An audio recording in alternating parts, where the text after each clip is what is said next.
ভজহরি আজ ব্যস্ত ছিলেন কাটাকাটি নিয়ে। না, খুন খারাপই কিছু নয়, রান্নার আগে তরকারি কাটাও যে একটা শিল্প, সেটা নিয়েই তিনি আজ নিজের বক্তব্য রাখছিলেন ফুড ব্লগ চ্যানেলে খাই খাই করো কেনতে। এই চ্যানেলটা চালান মিস গোগো। তরকারি কেটে তাদেরকে নানা রকম শেপ দিলে তা যে মানুষের স্বাদ করুককে উত্তেজিত করে, সেটা নিয়ে বলতে বলতে মিস গোগোর সাথে রিয়াঙ্কার আলাপ করাচ্ছিলেন ভজহরি। তখনই জানা গেল গোলাপ সুন্দরীকে তার হোস্টেল জীবনে সবাই খুনি বলে ডাকতেন। মিস গোগোকে দেখতে দজ্জাল টাইপের হলেও বেশ হাসি খুশি মহিলা। রিয়াঙ্কা আর চোখে খেয়াল করেছে, ভজহরি যখন কিছু বলেন মিস গোগো অপার মুগ্ধতা নিয়ে তাকিয়ে থাকেন। এর মাঝে দু একবার রিয়াঙ্কার সামনেই ভুল করে ভজহরিকে ভৌজুয়া বলে ডেকে ফেলেও আবার জিভ কেটেছেন মহিলা। মিটিমিটি হাসতে হাসতে রিয়াঙ্কা ভাবে, হায় রে, কলেজ লাইফে একটা দারুণ সুস্বাদু প্রেমের খিচুড়ি পাকতে গিয়েও পাকেনি হয়তো। দুজনের বুকের মধ্যেই প্রেমের ধারা বয়েই চলেছে চুপি চুপি। আর কি অদ্ভুত, দুজনকে নাকি এত বছর পর আবার মিলিয়েছে সেই রান্নাই। মিস গোগোই বলছিলেন আজকের ভিডিওটার প্রস্তুতি নিতে নিতে। তিনি মূলত রায়গঞ্জের মেয়ে, লেখাপড়ায় ভালো ছিলেন। কলকাতায় যখন পড়তে এলেন তখন থাকতেন লেডিজ হোস্টেলে। খুবই অসুবিধা হতো, তাও সামলে নিতেন। ভজুয়া মানে ভজহরি নাকি তখনই তাকে দু একবার তার এত বড় বাড়িতে এসে থাকতে বলেছেন। তিনি নাকি দ্বিধা কাটিয়ে সেটা করতে পারেননি। এই সময় একটা অদ্ভুত ঘটনা শুরু হয়।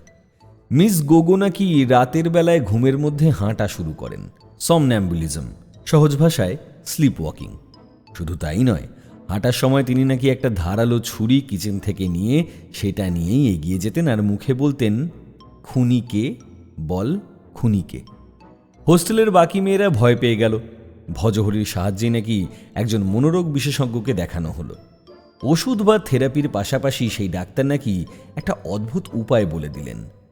রোজ নিয়ম করে ছুরি নিয়ে তরকারি কাটার কাজ দিলেন মিস গোগোকে, আর তাতেই নাকি রোগটা ধীরে ধীরে সেরে গেল। আর তরকারি কাটতে কাটতে মিস গোগোর রান্নার দিকে ঝোঁক তৈরি হয়ে গেল। শুধু ওর নামটাই রয়ে গেল খুনি। উচ্চস্বরে হেসে বললেন ভজহরি। না, রিয়াঙ্কা মনে করতে পারল না এর আগে এতটা উচ্চস্বরে ভজহরি স্যারকে হাসতে দেখেছে বলে। ভিডিও তোলার কাজটা বেশ মজার লাগলো রিয়াঙ্কার। ফেরার সময় মিস গোগোকে তার গাড়িতে লিফট দিল রিয়াঙ্কা। এত অল্প সময়ের মধ্যেই নাকি মহিলার ভালো লেগে গেছে রিয়াঙ্কাকে। গাড়ি করে আসতে আসতে নিজের জীবনের আরও গল্প বলছিলেন মিস গোলাপ সুন্দরী গোলদার। বিয়ে করেননি।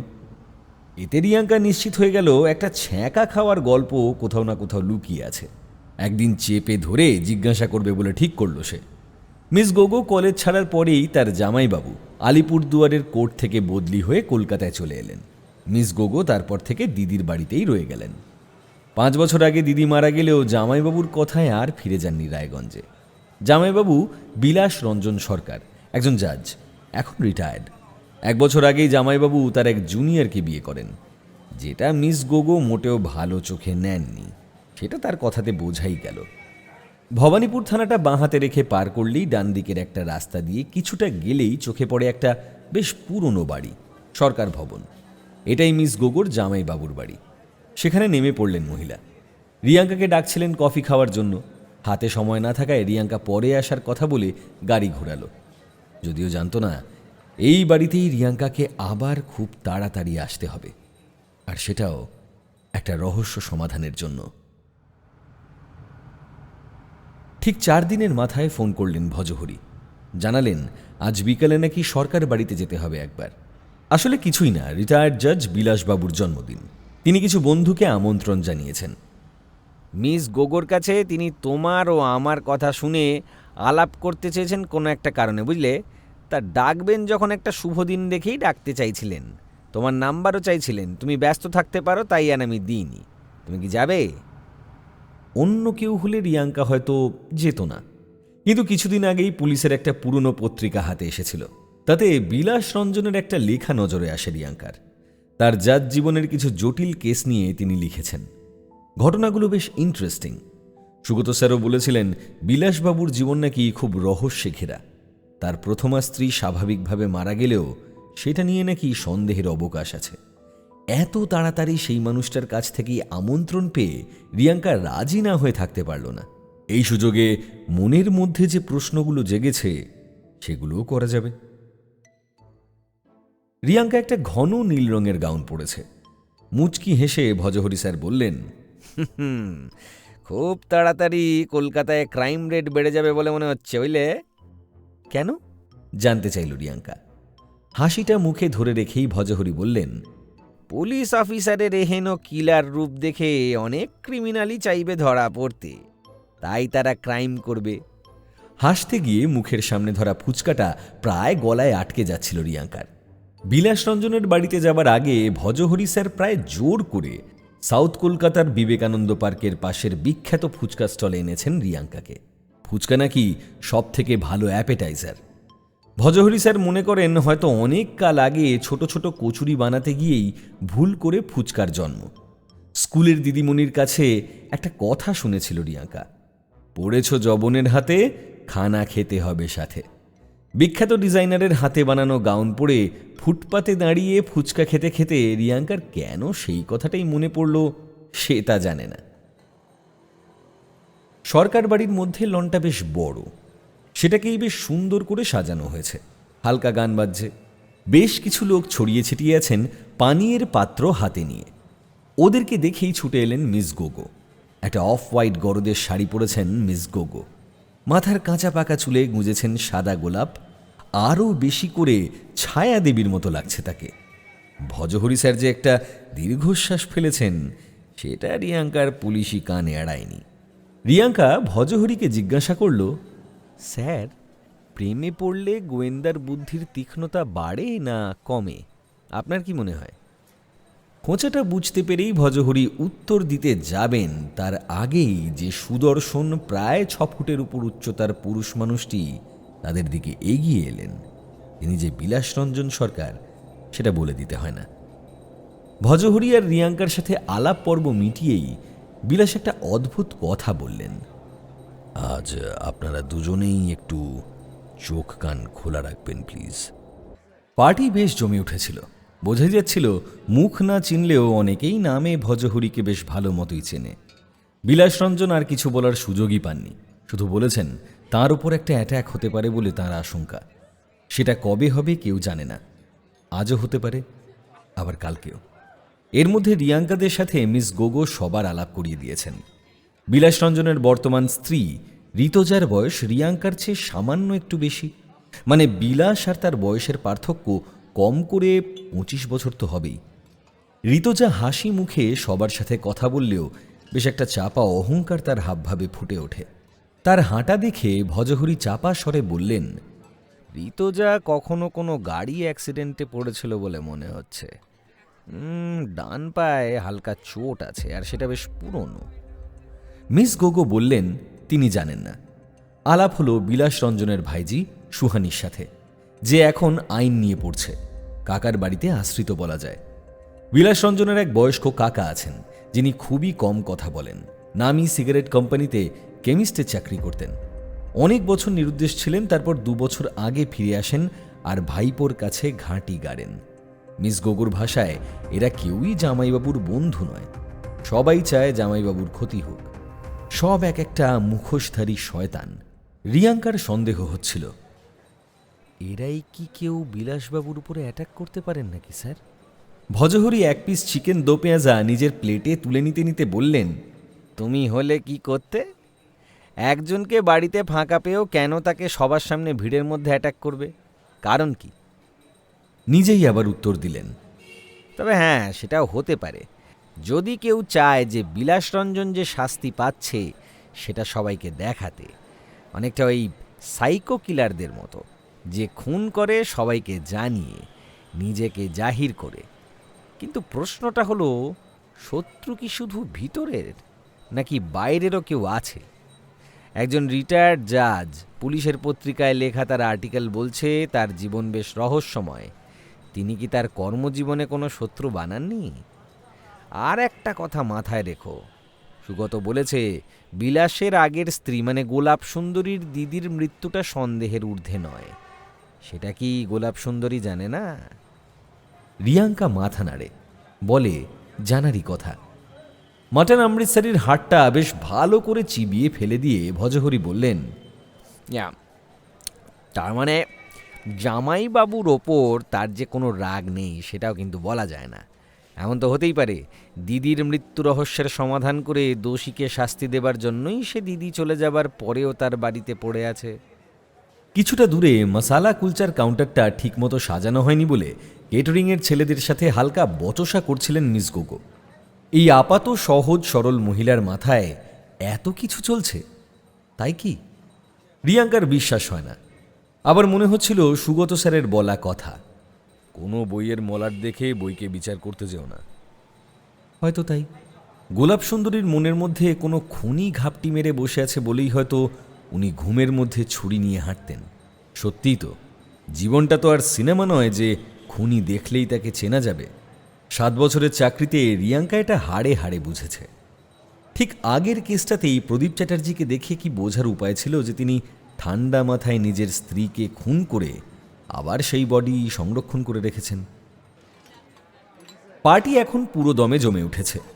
বুফে টেবিলগুলোর সামনে বেশ ভিড় জমেছে। খাবারের প্লেট হাতে নিয়েই ভজহরি স্যার বলছিলেন যে, অনেকে বলে জানো তো, প্যারিসের একজন জুয়ারি ও মাতাল অ্যালফন্স বুফের নাম থেকেই নাকি বুফে কথাটা এসেছে। তার ছিল জুয়া খেলার মারাত্মক নেশা, তাই কাজের লোকদের বলাই ছিল যা যা রান্না হয়েছে সেই সব তাস খেলার টেবিলের কাছেই এক জায়গায় জড়ো করে রাখতে। তিনি তার সময় মতো খেয়ে নেবেন, সেই থেকেই বুফে নামটা এসেছে। যদিও অনেক পরে জানা যায় এসব কিছুই না। ফ্রেঞ্চ শব্দ বুফে মানে কাঠের টেবিল বা বেঞ্চ। সেই কাঠের বেঞ্চের ওপর খাবার রাখা থাকতো বলেই এই খাবার পরিবেশনের ধরনকে বুফে নামে ডাকা হয়। এক্সকিউজ মি, আপনি কি সেই শেফ গোয়েন্দা ভজহরি মুখার্জি?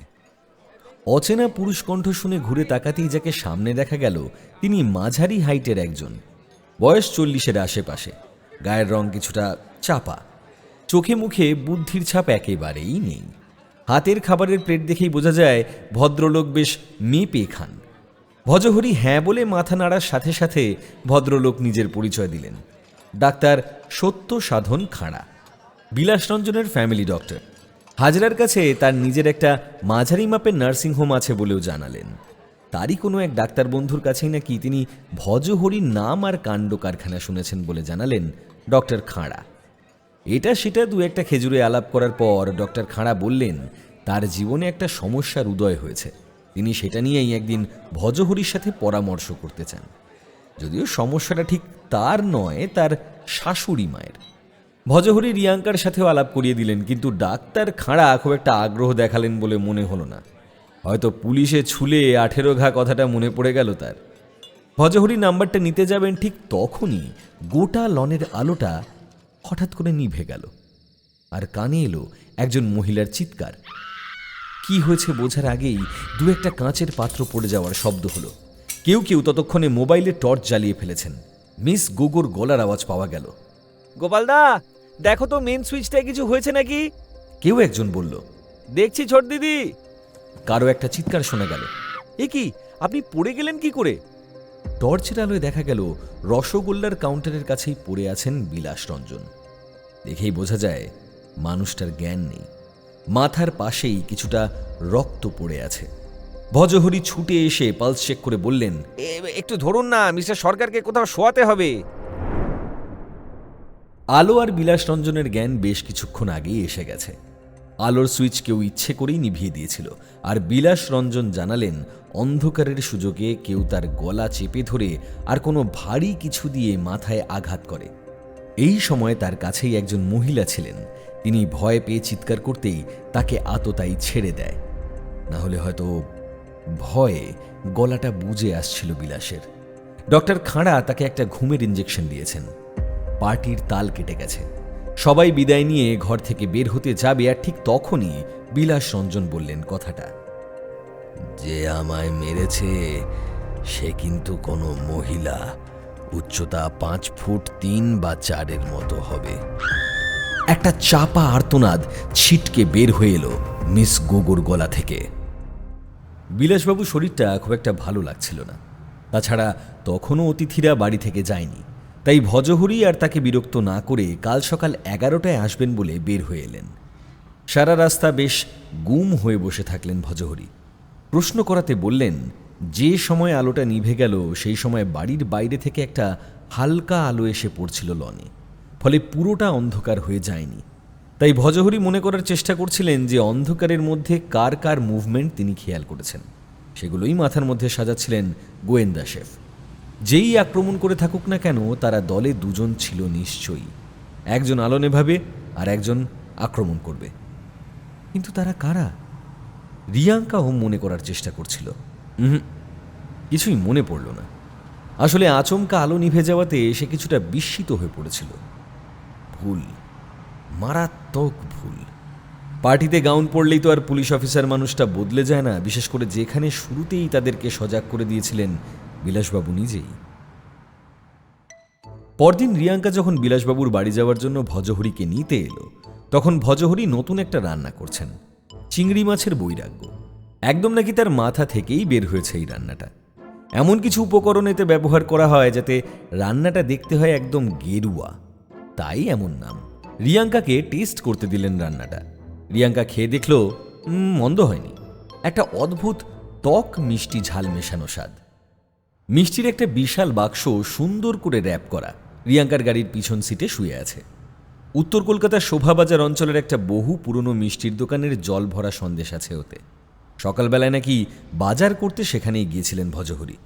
আর তখনই মনে হলো গতকাল বিলাসবাবুর জন্মদিনে তিনি খালি হাতেই খেতে গেছিলেন। আজ সেই ভুলটা শুধরে দেবার জন্য এই মিষ্টির বাক্সটা নিয়েছেন তিনি। প্যাকিংটা বাড়িতে মিঠি আর গজানন মিলে নাকি করে দিয়েছেন।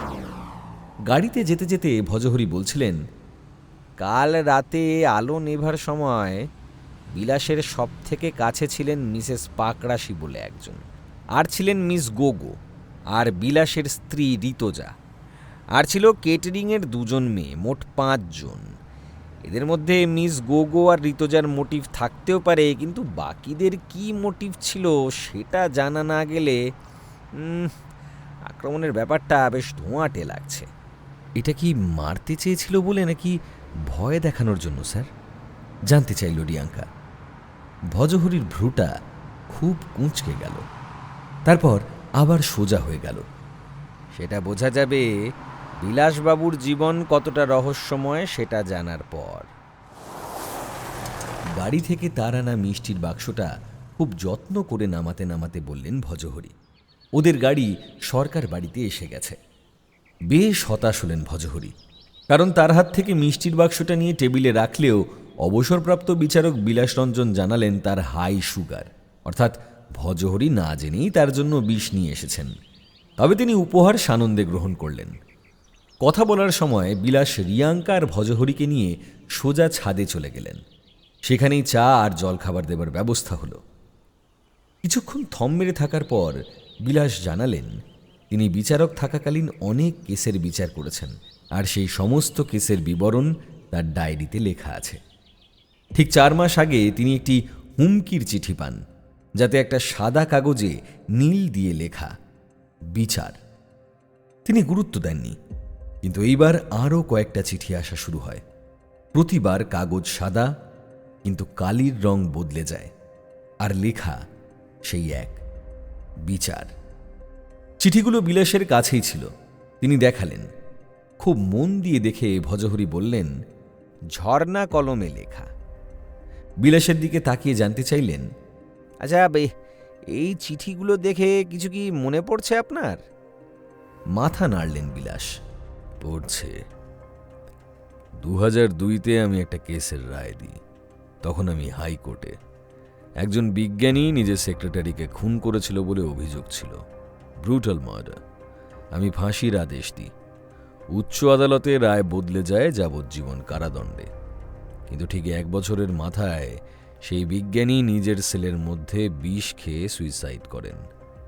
বিষটা ভরা ছিল তার খুব প্রিয় একটা ঝর্ণা কলমে। বিজ্ঞানীর কাছে প্রায় 1000 খানেক ঝর্ণা কলম আর অনেক রকমের কালি ছিল। কলম আর কাগজ নিজের কাছে রাখার জন্য উনি আদালতে আবেদনও করেছিলেন, আর সেটা অনুমোদনও পায়। কিন্তু ওই কলমে বিষটা কিভাবে এসেছিল কেউ জানে না। আচ্ছা, আপনার কি মনে হয় ওই রায়ে কোনো ভুল ছিল? প্রশ্নটা করল রিয়াঙ্কা। কাজের লোক চা দিতে এলো বলে কিছুক্ষণ সময় নিলেন বিলাস। তারপর বললেন, আমি আমার ডায়েরি বারবার পড়েছি, আবার কোর্টের লাইব্রেরিতে গিয়ে কেসের ডিটেলটাও পড়েছি। বারবার নিজেকে প্রশ্ন করেছি, আমি কোনো ভুল করিনি তো? তাই কি কেউ আমায় সেটা মনে করাতে চাইছে? পাইনি, জানেন তো, কোনো ভুল পাইনি। এইবার ভজহরি মুখ খুললেন। শেষ চিঠিটা কবে এসেছে? বিলাস একটা চিঠি তুলে দেখালেন। বললেন, গত পরশু, মানে আমার জন্মদিনের ঠিক আগের দিন। এই চিঠিতে আর বিচার লেখা নেই, লেখা আছে রায় দান, আর একটা ফাঁসির দড়ির ছবি আঁকা হয়েছে পাশেই। কাগজের গন্ধ শুঁকে ভজহরি জানালেন, কালিতে সুগন্ধি মেশানো আছে। রিয়াঙ্কার এক মাসির মেয়ে ফাউন্টেন পেন ক্লাবের মেম্বার। তার কাছে সে শুনেছে কলকাতার একটা সংস্থা অনেক রঙের সুগন্ধি কালি বের করত। আপনার যে কেস ডায়েরিগুলো আছে সেগুলো কারা কারা পড়েছে? জানতে চাইলেন ভজহরি। বিলাস হাসেন, জানান, হ্যাঁ, আমি এখনো অবধি কাউকে দেখিনি যার আমার এই কেস ডায়েরিগুলো পড়ার কোনো আগ্রহ আছে। তবে কেউ যদি আমার আড়ালে পড়ে তাহলে সেটা আমার জানার কথা নয়। আচ্ছা, প্রয়াত বিজ্ঞানীর আত্মীয় স্বজন কেউ কি বেঁচে আছেন বলে জানেন? এইবার প্রশ্নটা করে রিয়াঙ্কা। বিলাস জানালেন, আগে জানতেন না, তবে সম্প্রতি এই হুমকির চিঠি আসার পর তিনি খবর নিয়ে জেনেছেন বিজ্ঞানীর স্ত্রী মারা গেছেন অনেক আগেই। আর একটা মেয়ে আছে যে মানসিক প্রতিবন্ধী। কাজের লোক এসে জানালেন নিচে ডাক্তারবাবু এসেছেন। উঠে পড়লেন ভজহরি। সিঁড়ির দিকে এগোতে এগোতেই জিজ্ঞাসা করলেন, আচ্ছা, কাল যে আপনাকে আক্রমণ করেছিল তার আর কোনো কিছু মনে পড়ছে? মানে কোনো বৈশিষ্ট্য বা কিছু? চোখ বুঝলেন প্রাক্তন বিচারক, যেন আবার একবার আক্রমণের সময়টায় ফিরতে চাইলেন। তারপর বললেন, মহিলার মুখ থেকে উইস্কির গন্ধ আসছিল, আর ডান হাতে একটা বালা জাতীয় কিছু, হ্যাঁ, পড়া ছিল। চট করে একবার রিয়াঙ্কা মনে করতে চেষ্টা করল মিস গোগোর হাতে বালা আছে কিনা। সেটা যাও বা হতে পারে, কিন্তু মিস গোগো আর উইস্কি মেলানো যাচ্ছে কি? নিচে ডক্টর খাঁড়া এসে গেছেন বিলাসবাবুর নিয়মিত চেক আপের জন্য। ওদের দেখে হাসলেন ডক্টর খাঁড়া। এদিকে মিস গোগোর হাতে সত্যিই একটা বালা আছে, আর সেটা ডান হাতে। আর হ্যাঁ, ভজহরি রানা মিষ্টির বাক্স তখনও অযত্নে পড়ে আছে টেবিলে। রিয়াঙ্কা জানত না আপাত নিরীহ এই মিষ্টির বাক্সই তাকে আবার টেনে আনবে এই সরকার বাড়িতে। জটায়ু হলে কি বলতেন জানা নেই, কিন্তু রাত 8টার সময় যখন ভজহরি দ্রুত পায়ে এসে রিয়াঙ্কার গাড়িতে উঠলেন, তখন একটাই কথা বললেন, আমি একবার অন্য রকমের একটা শুক্তো বানাতে গিয়ে কিভাবে যেন মুর্গ মুসল্লাম বানিয়ে ফেলেছিলাম। বিলাসবাবুর কেসটা যেন ঠিক সেই রকম হয়ে গেল। বেলঘরিয়ার দিকে তাক করে মারা তীর কি করে যে বুলগেরিয়ায় চলে গেল কে জানে। সম্পূর্ণ নিরামিষ একটা বাঙালি খাবার শুক্তো কিভাবে যে মুঘল রান্না মুর্গ মুসাল্লাম হয়ে যায় সেটা অবশ্য রিয়াঙ্কার মাথায় ঢুকল না। কিন্তু রহস্যটা যেদিকে ঘুরে গেছে সেটা জিজ্ঞাসা করার মতন মনের অবস্থাও ছিল না। কারণ ভজহরি যে মিষ্টির বাক্স বিলাস রঞ্জনের জন্য নিয়ে গেছিলেন সেই মিষ্টিতে মারাত্মক বিষ পাওয়া গেছে, আর সেই মিষ্টি খেয়ে দুজন মারা গেছেন, আর একজন মৃত্যুর সাথে পাঞ্জা লড়ছেন এখনো। দিনের বাকিটা সময় রিয়াঙ্কা কিছুটা ফাঁকাই ছিল আজ, তাই বিলাসবাবুর বাড়ি থেকে আসার পরই আবার পুলিশ লাইব্রেরিতে গিয়ে পড়া শুরু করল বিলাসবাবুর লেখা আর্টিকেলটা। না, উনি কিন্তু কোথাও বিজ্ঞানীর আত্মহত্যার কথা লেখেননি। কেন? এত বড় একটা ঘটনা উনি এড়িয়ে গেলেন কেন? তার মানে কি উনি নিশ্চিত জানেন যে এই কেসে তিনি কোনো ভুল করেছেন, তাই অপরাধ বোধ থেকে ব্যাপারটা চেপে গেছেন বারবার, আর এখন বিপদে পড়ে বলতে বাধ্য হচ্ছেন? আর্টিকেলটার একটা ছবি তুলে ভজহরিকে পাঠিয়ে ফোন করতে গিয়ে জানতে পারল যে ভজহরিও বিলাসবাবুর বিষয়টা নিয়ে তদন্ত শুরু করে দিয়েছেন। এর মধ্যে এটাও জেনে গেছেন যে বিজ্ঞানীর মেয়ে সত্যি মানসিকভাবে অসুস্থ, একটা মেন্টাল অ্যাসাইলামে সে থাকে। তার পক্ষে কিছুই করা সম্ভব নয় যদি না কেউ তার হয়ে কিছু করার চিন্তা করে। ভজহরি বাড়ির লোকেদেরকে কিছুতেই সন্দেহের বাইরে রাখতে চাইছেন না। বিলাসরঞ্জন যে পাড়ায় থাকেন সেখানে ভজহরির চেনা জানা এক উকিল বন্ধু থাকেন। তার সাথে দেখা করতে যাচ্ছেন যদি সরকার বাড়ির লোকেদের সম্পর্কে কিছু জানা যায়। একজন প্রাক্তন জাজের বাড়ির মধ্যে ঢুকে কেউ তাকে মারতে চাইছে, এটা যে ভজহরির কাছে খুব সাধারণ ব্যাপার নয় সেটা বুঝতে পারছিল রিয়াঙ্কা। গতকাল বিপদ ঘটেনি ঠিকই, কিন্তু ঘটে যেতেই পারত। সারাদিন আর ভজহরির সাথে কথা হয়নি রিয়াঙ্কার। ভজহরির ফোনটা এলো সন্ধে 7:30 নাগাদ। বিপদ সত্যি ঘটে গেছে। পুরোটা গুছিয়ে বলতে গিয়ে বারবার কাঁপছিলেন মিস গোগো, তাই তাকে থামিয়ে দিয়ে বলতে শুরু করলেন বিলাসের ভাইজি সুহানি। আজ সকালে যখন ভজহরি আর রিয়াঙ্কা সরকার বাড়ি ছাড়লেন তখন তারা ডাক্তার খাঁড়াকে ঢুকতে দেখেছিলেন। তারপর কি হয়েছিল সেটাই সুহানি গুছিয়ে বলল, কারণ বিলাসবাবু মারাত্মকভাবে অসুস্থ হয়ে বিছানা নিয়েছেন আর তার কাছে আছেন তার স্ত্রী ঋতজা। সুহানি বলল, ডক্টর খাঁড়া এই বাড়ির অনেক দিনের ডক্টর, তাকে বিলাসবাবু স্নেহই করেন। আর তিনি এও জানান যে ডক্টর খাঁড়া মিষ্টি বেশ পছন্দ করেন। ভজহরি যে মিষ্টি এনেছিলেন সেটা যেহেতু তখনও খোলা হয়নি, তাই কিছুটা ভালোবাসা থেকেই বিলাস সেই মিষ্টি ডক্টর খাঁড়াকে দিয়ে দেন। ডক্টর খাঁড়া নাকি অনেক ছোটবেলায় উত্তর কলকাতায় থাকতেন, তাই এই দোকানের মিষ্টি তিনি আগেও খেয়েছেন বলে জানান। অন্যের দেওয়া মিষ্টি আরেকজনকে দেওয়া নিয়ে মিস গোগো নাকি আপত্তি জানান, কিন্তু সুহানির কাকিমা মানে ঋতজা তাতে আপত্তির কিছু না দেখায় মিষ্টি হাতে নিয়ে চলে যান ডক্টর খাঁড়া। এমনিতে নাকি মানুষটা বেশ সরল, নামী ডক্টর হলেও অহংকার তো নেই, বরং বিলাসরঞ্জনকে সে খুব শ্রদ্ধা করে। ডক্টর খাঁড়া নাকি এখান থেকে বাড়ি চলে যান আর তার স্ত্রী ও শাশুড়ি মায়ের সাথে তিনিও এই মিষ্টি খান খুব আনন্দের সাথে।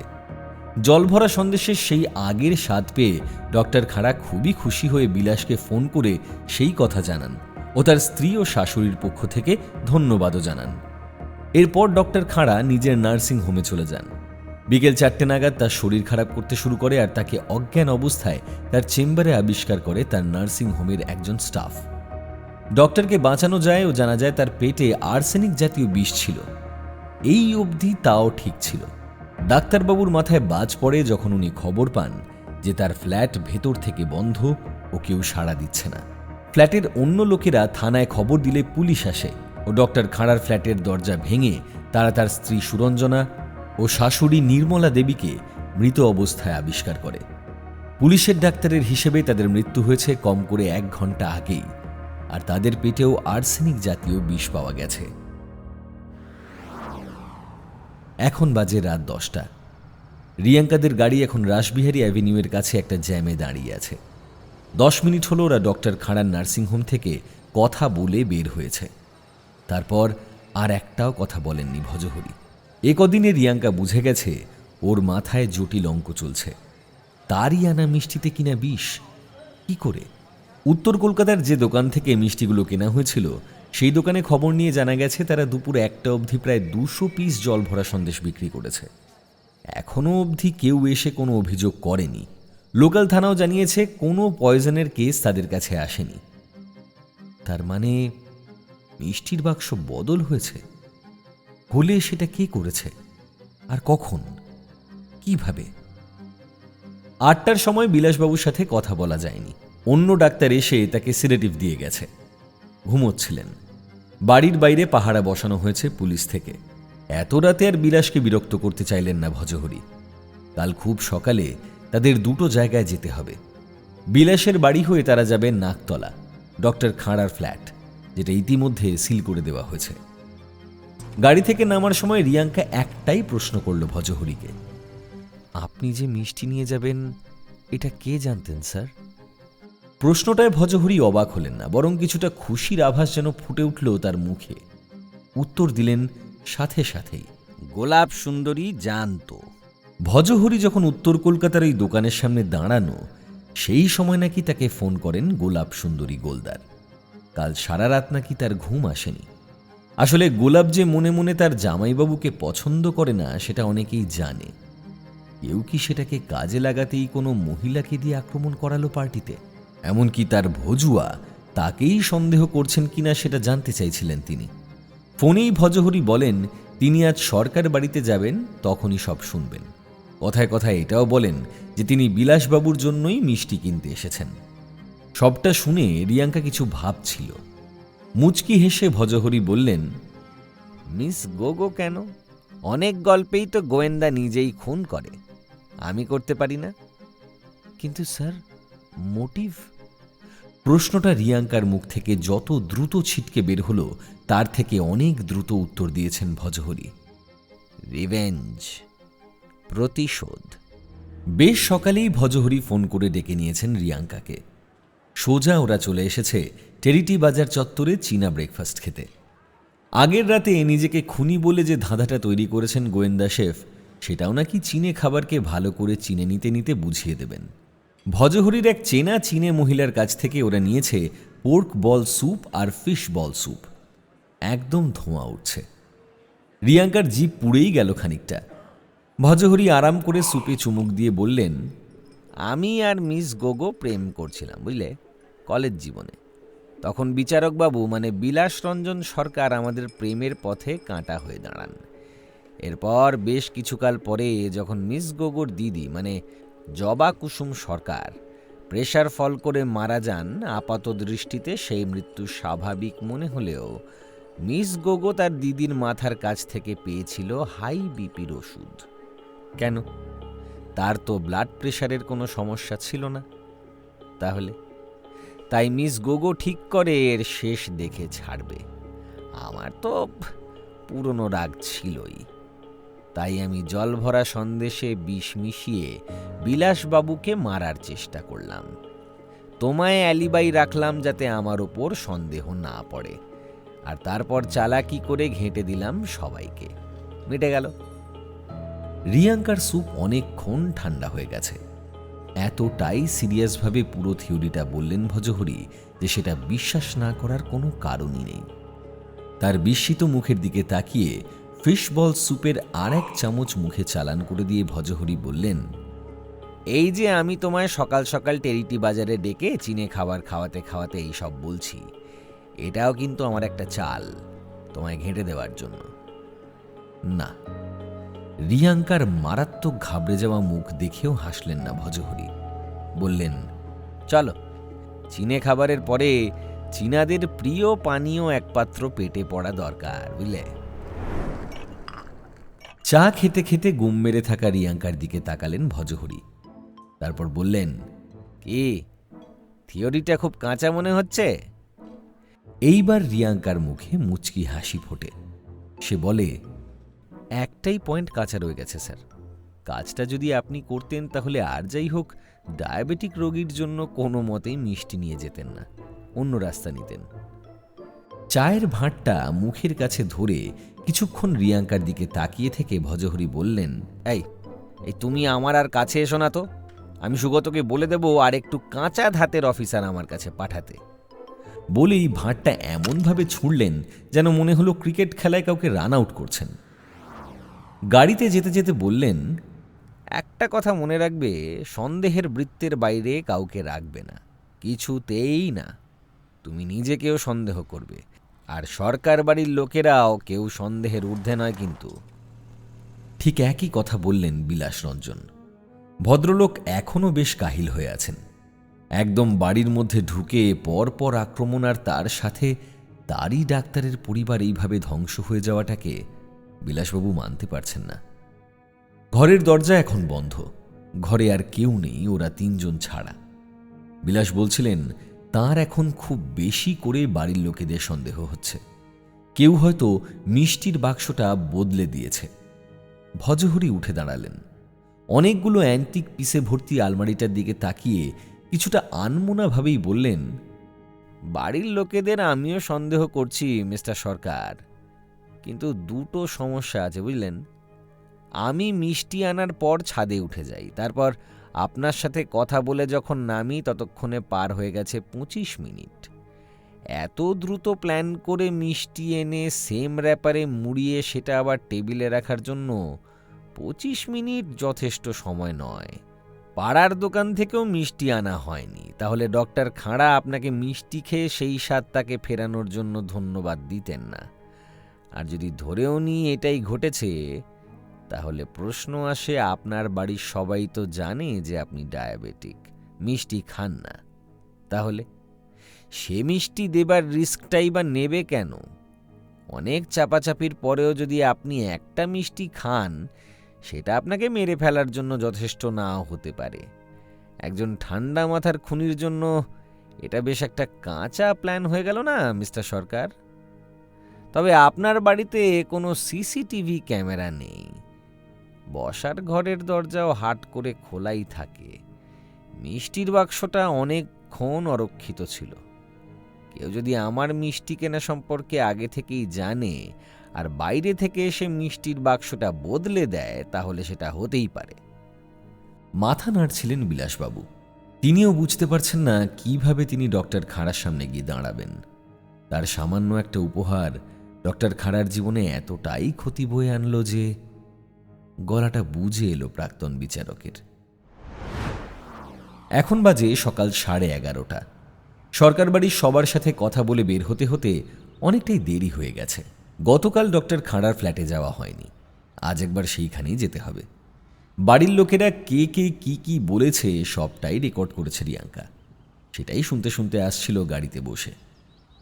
বাড়ির সবার সাথে কথা বলে এটাই জানা গেছে যে কেউ মিষ্টির বাক্সের দিকে হাত বাড়াতে কাউকে দেখেননি।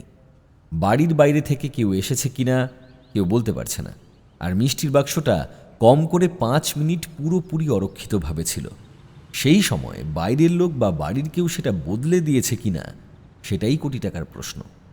মিস গোগো, বিলাসবাবুর কাকা সুখরঞ্জন, ভাইজি সুহানি, বিলাসবাবুর স্ত্রী ঋতজা, সবার গলাতেই ঝরে পড়েছে আতঙ্ক আর সন্দেহ। আর কাউকে দেখে বা কারো কথা শুনে মনে হয়নি তারা বিলাসবাবুকে নিয়ে খুব একটা চিন্তিত বলে।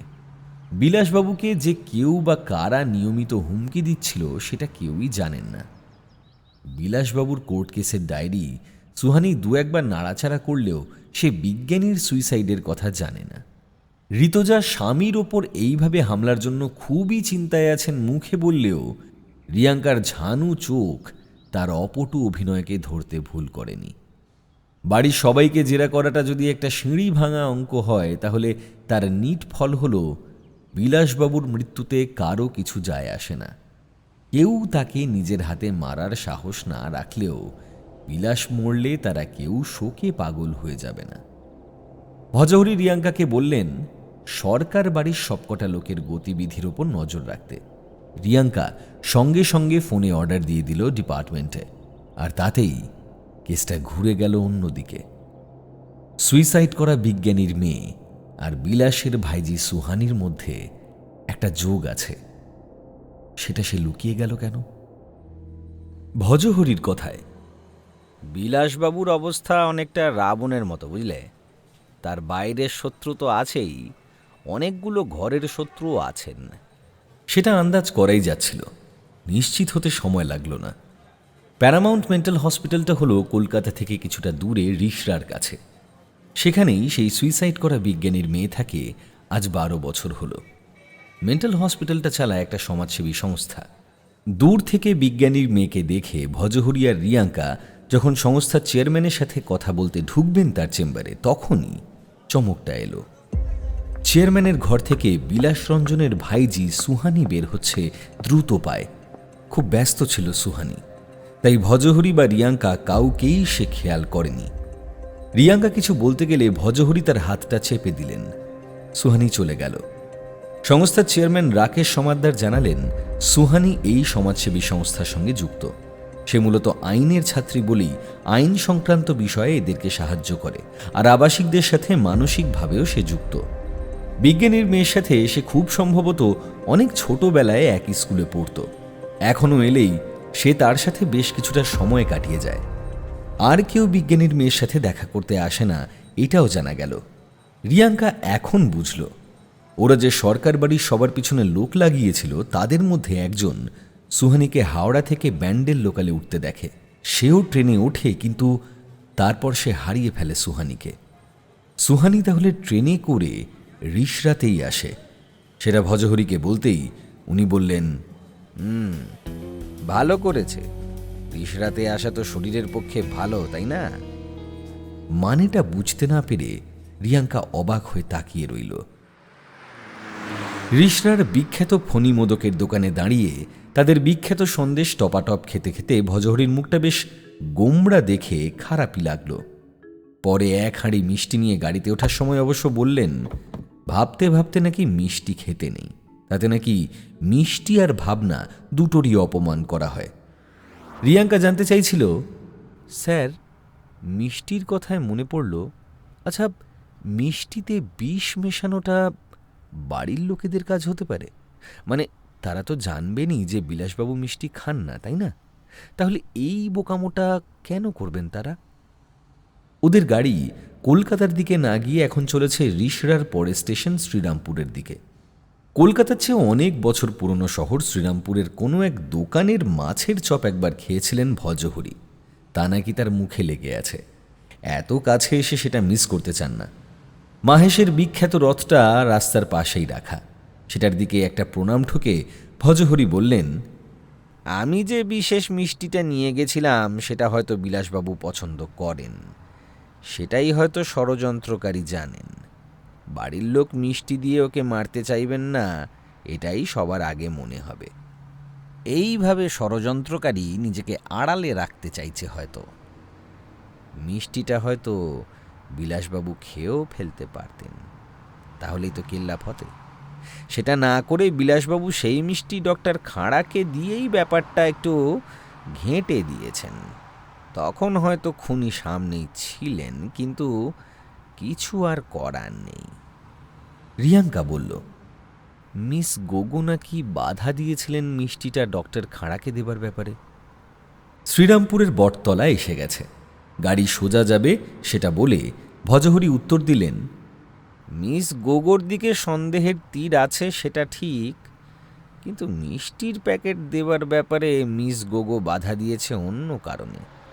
আমার আনা মিষ্টি বিলাসবাবু না খেয়ে অন্য কাউকে দিচ্ছেন, এটা ওর খারাপ লেগেছে, তাই বলেছে। এটা খুব স্বাভাবিক একটা আচরণ, বুঝলে? বরং আমার খটকা লাগলো আরেকটা ব্যাপারে। বলার আগেই গাড়ি একটা বেশ ব্যস্ত রাস্তায় ঢুকে পড়েছে। চারদিকে রিক্সা আর টোটোর ভিড় পার করে একটা সিনেমা হলের বিপরীতের ছোট্ট ঘুপচি দোকানের সামনে এসে যখন ওদের গাড়িটা থামল, তখন সবে সন্ধে নামছে। তখনই দোকানে বেশ ভিড়। পুরনো শহরের প্রাচীনতা যেন লেগে আছে দোকানের গায়ে। সেখানকার বিখ্যাত মাছের চপ তাদের নিজেদের বানানো কাসুন্দিতে ডুবিয়ে খেতে খেতে রিয়াঙ্কা জানতে চাইল, একটা খটকার কথা বলছিলেন স্যার? ভজহরির চোখটা বন্ধ, যেন উনি সমাধিস্থ হয়েছেন। দাদা, কাসুন্দিটা আর একটু। আহা, অমৃত বলেই ভজহরি চোখ খুললেন। তারপর বললেন, মিষ্টির প্যাকেটটা, বুঝলে, মিষ্টির প্যাকেটটা ডক্টর খাঁড়াকে দেবার ব্যাপারে এত কেন আগ্রহ দেখালেন মিসেস ঋতজা সরকার? নাকি এটাও কোনো সাধারণ ঘটনা? আমি মনে হয় অকারণ ভাবছি, বুঝলে। মাছের চপের দোকানের ভিড় বাড়ছে। খাওয়া শেষ করে ভজহরি গেলেন ছোট্ট রান্নাঘরের মধ্যে রাঁধুনির সাথে খোশ গল্প করতে। রিয়াঙ্কার ফোনটা বাজলো, সে দোকানের বাইরে এসে দাঁড়িয়েছে। ওপার থেকে সুগত স্যার জানালেন, দুটো খবর পাওয়া গেছে। বিলাস রঞ্জনের কাকা সুখরঞ্জন সরকারের রেসের মাঠে যাবার বাতিক আছে। উনি কয়েকজনের কাছ থেকে টাকাও ধার করেছেন, ফেরত দেননি বলেই জানা গেছে। মাঝে মাঝেই বাড়ির সামনে পাওনাদাররা এসে হানা দেয়। আর উনি কলকাতা বিশ্ববিদ্যালয়ের যে বছরের স্টুডেন্ট, তার চেয়ে বিজ্ঞানী মাত্র 2 বছরের জুনিয়র ছিলেন। বিজ্ঞানীর সাথে সুখরঞ্জনের একটা অসমবয়সী বন্ধুত্ব সেই সময় ছিল বলেই জানা গেছে। আরেকটা কথা বলার আগেই ফোনটা কেটে গেল।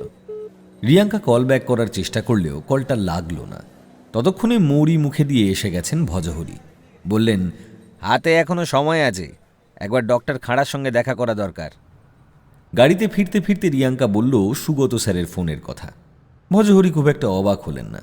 বললেন, সরকার বাড়ির পাড়ায় তার যে বন্ধু থাকে সে আগেই তাকে কিছুটা আন্দাজ দিয়েছিল।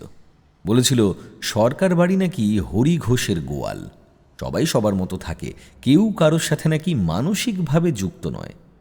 পাড়ার দুর্গাপুজোর সাথে যুক্ত আছে ভজহরির বন্ধু, ফলে পাড়ার লোকেদের ভালো মতো চেনে। বিলাসবাবুর প্রথম স্ত্রী মারা যাওয়া নিয়ে নাকি পাড়াতেও একটা গুঞ্জন হয়েছিল। মহিলার নাকি পাড়ায় বেশ মেলামেশা ছিল, বাড়ি থেকে নাকি সেটায় বাধা দেওয়া হতো। তার মানে বিলাসবাবুর কাকা তাঁর পক্ষে নয়, ভাইজি সুহানি তার পক্ষে নয়, মিস গোগো জামাইবাবুকে ভালো চোখে দেখে না, ঋতজা ম্যাডামও স্বামীর প্রতি খুব একটা। আর ঠিক তখনই ভজহরির ফোনটা বাজল। ওপারে সুগত স্যার। রিয়াঙ্কার ফোনটা পাচ্ছেন না বলে ভজহরিকেই বললেন বাকিটা। ফোনটা রেখে ভজহরি বললেন, লিস্টে আর একজন বাড়ল কেন? আগ্রহী হল রিয়াঙ্কা। সুগত স্যার নাকি জানিয়েছেন ঋতজাকে বেশ কয়েকবার গভীর রাতে বাড়ি থেকে ক্যাব নিয়ে বের হতে দেখা গেছে বিগত কয়েক মাসে। সেই ক্যাব গিয়ে দাঁড়াতো কলকাতার বড় হোটেলে। তারপর নাকি ঋতজা বের হতেন ভোরের আলো ফোটার আগে আগে। রুম বুক করা থাকতো ঋতজার নামেই। ফলে তার গোপন প্রেমিকটি বা প্রেমিকগণ যে কে বা কারা সেটা জানা যায়নি।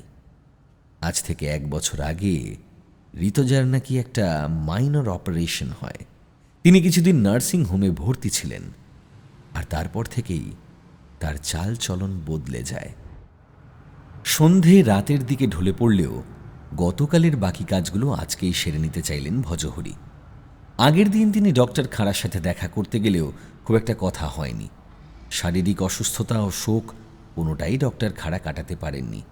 আর যাওয়া হয়নি ডক্টর খাঁড়ার সেই ফ্ল্যাটে যেখানে মারা গেছেন তার স্ত্রী ও শাশুড়ি। সেটা সিল করা ছিল। খোলার জন্য যে অফিসার আসার কথা ছিল সে আসতে পারেনি। আজ ডক্টর খাঁড়ার হাজরা নার্সিংহোমে ওরা যখন গিয়ে পৌঁছল তখন পেশেন্টদের সবে ডিনার সার্ভ করা হয়েছে। খেতে খেতেই কথা বলছিলেন ডক্টর খাঁড়া। দেখেই বোঝা যায় ওর উপর দিয়ে যে মারাত্মক ঝড়টা বয়ে গেছে সেটা সামলে উঠতে পারেননি এখনো। উনি যা বললেন তাতে সেদিনের ঘটনা পরপর সাজালে দাঁড়ায় যে উনি বিলাস সরকারকে দেখতে গেলে তার হাতে দেওয়া হয় সেই অভিশপ্ত মিষ্টির প্যাকেট। ডক্টর খাঁড়া সরল মনে সেটা নিয়ে বাড়ির দিকে যাত্রা করেন। যদিও তার বাড়িতে ফেরার কথা ছিল না, শাশুড়ি আর স্ত্রী কিছুটা অবাক হয়। তাদের সাথেই তিনি প্লেটে করে মিষ্টি নিয়ে খেয়ে বের হয়ে আসেন নাকতলার ফ্ল্যাট থেকে। মিষ্টির বাক্সটা তখনও টেবিলেই রাখা ছিল। ডক্টর খাঁড়ার স্ত্রী মিষ্টি খুবই ভালোবাসেন। তিনি পরে মিষ্টি খেয়েও থাকতে পারেন, বা দুজনেই হয়তো খেয়েছেন এমনটাও হতে পারে। রিয়াঙ্কা জানতে চাইল, আপনি কটা মিষ্টি খেয়েছিলেন? একটু ভেবে ডক্টর খাঁড়া জানালেন, 2টো গোটা আর একটা অর্ধেক। কোনো আলাদা স্বাদ পেয়েছিলেন নাকি? জানতে চাইলেন ভজহরি। মাথা নাড়লেন ডক্টর খাঁড়া। পাননি, বরং মিষ্টির স্বাদ এতটাই ভালো ছিল যে তিনি ফ্ল্যাট থেকে বের হয়ে নার্সিংহোম যাবার সময় বিলাসবাবুকে ফোন করে সেটা জানান।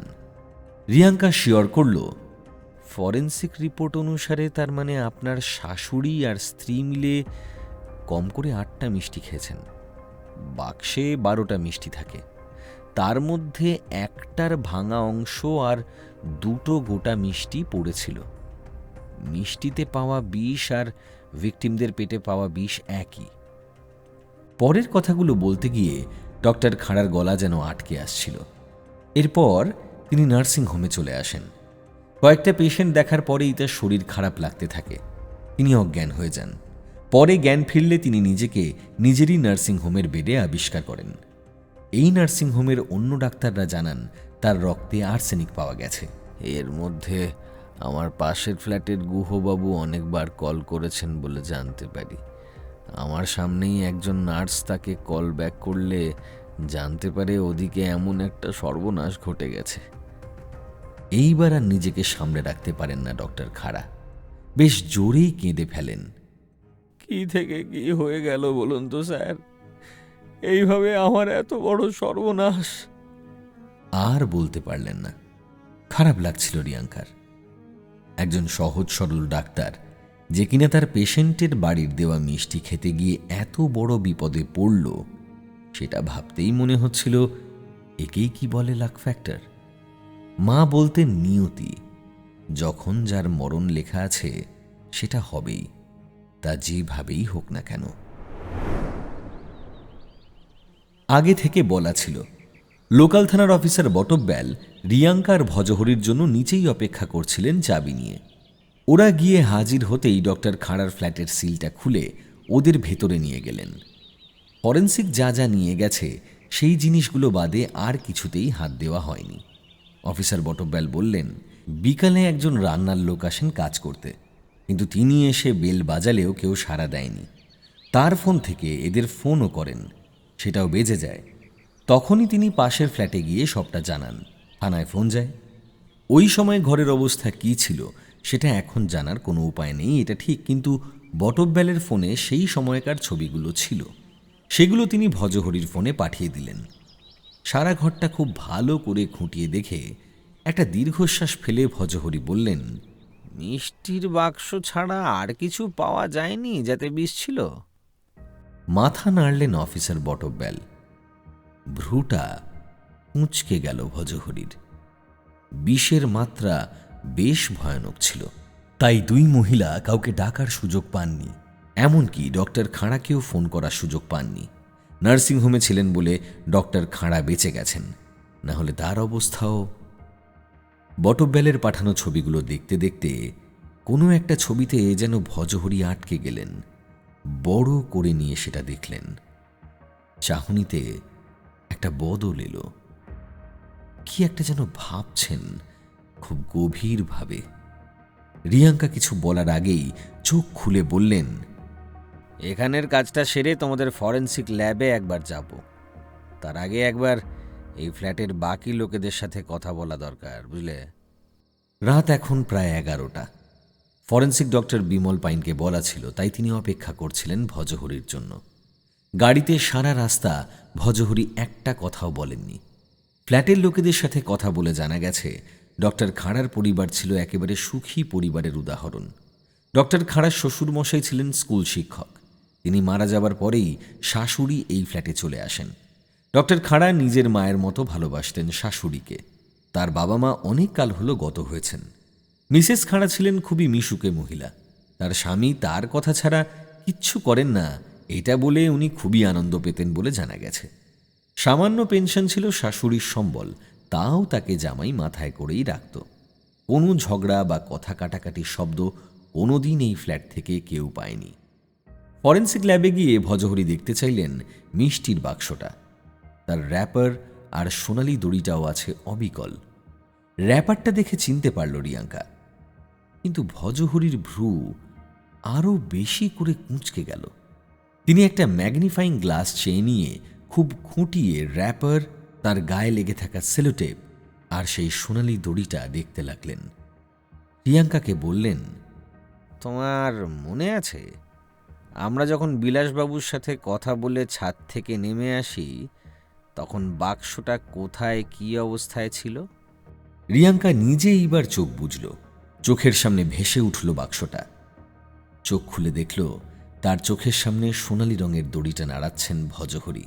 খুব রহস্যজনকভাবে বললেন, একটা সোনালি দড়ির ফাঁস যে এত কিছু ফাঁস করে দেবে সেটা হয়তো খুনিও জানতো না। একটা কাজ করো, বুঝলে, প্রত্যেকটা লোকের কল ডিটেল আর সেই দিনের টাওয়ার লোকেশনটা আনিয়ে নাও।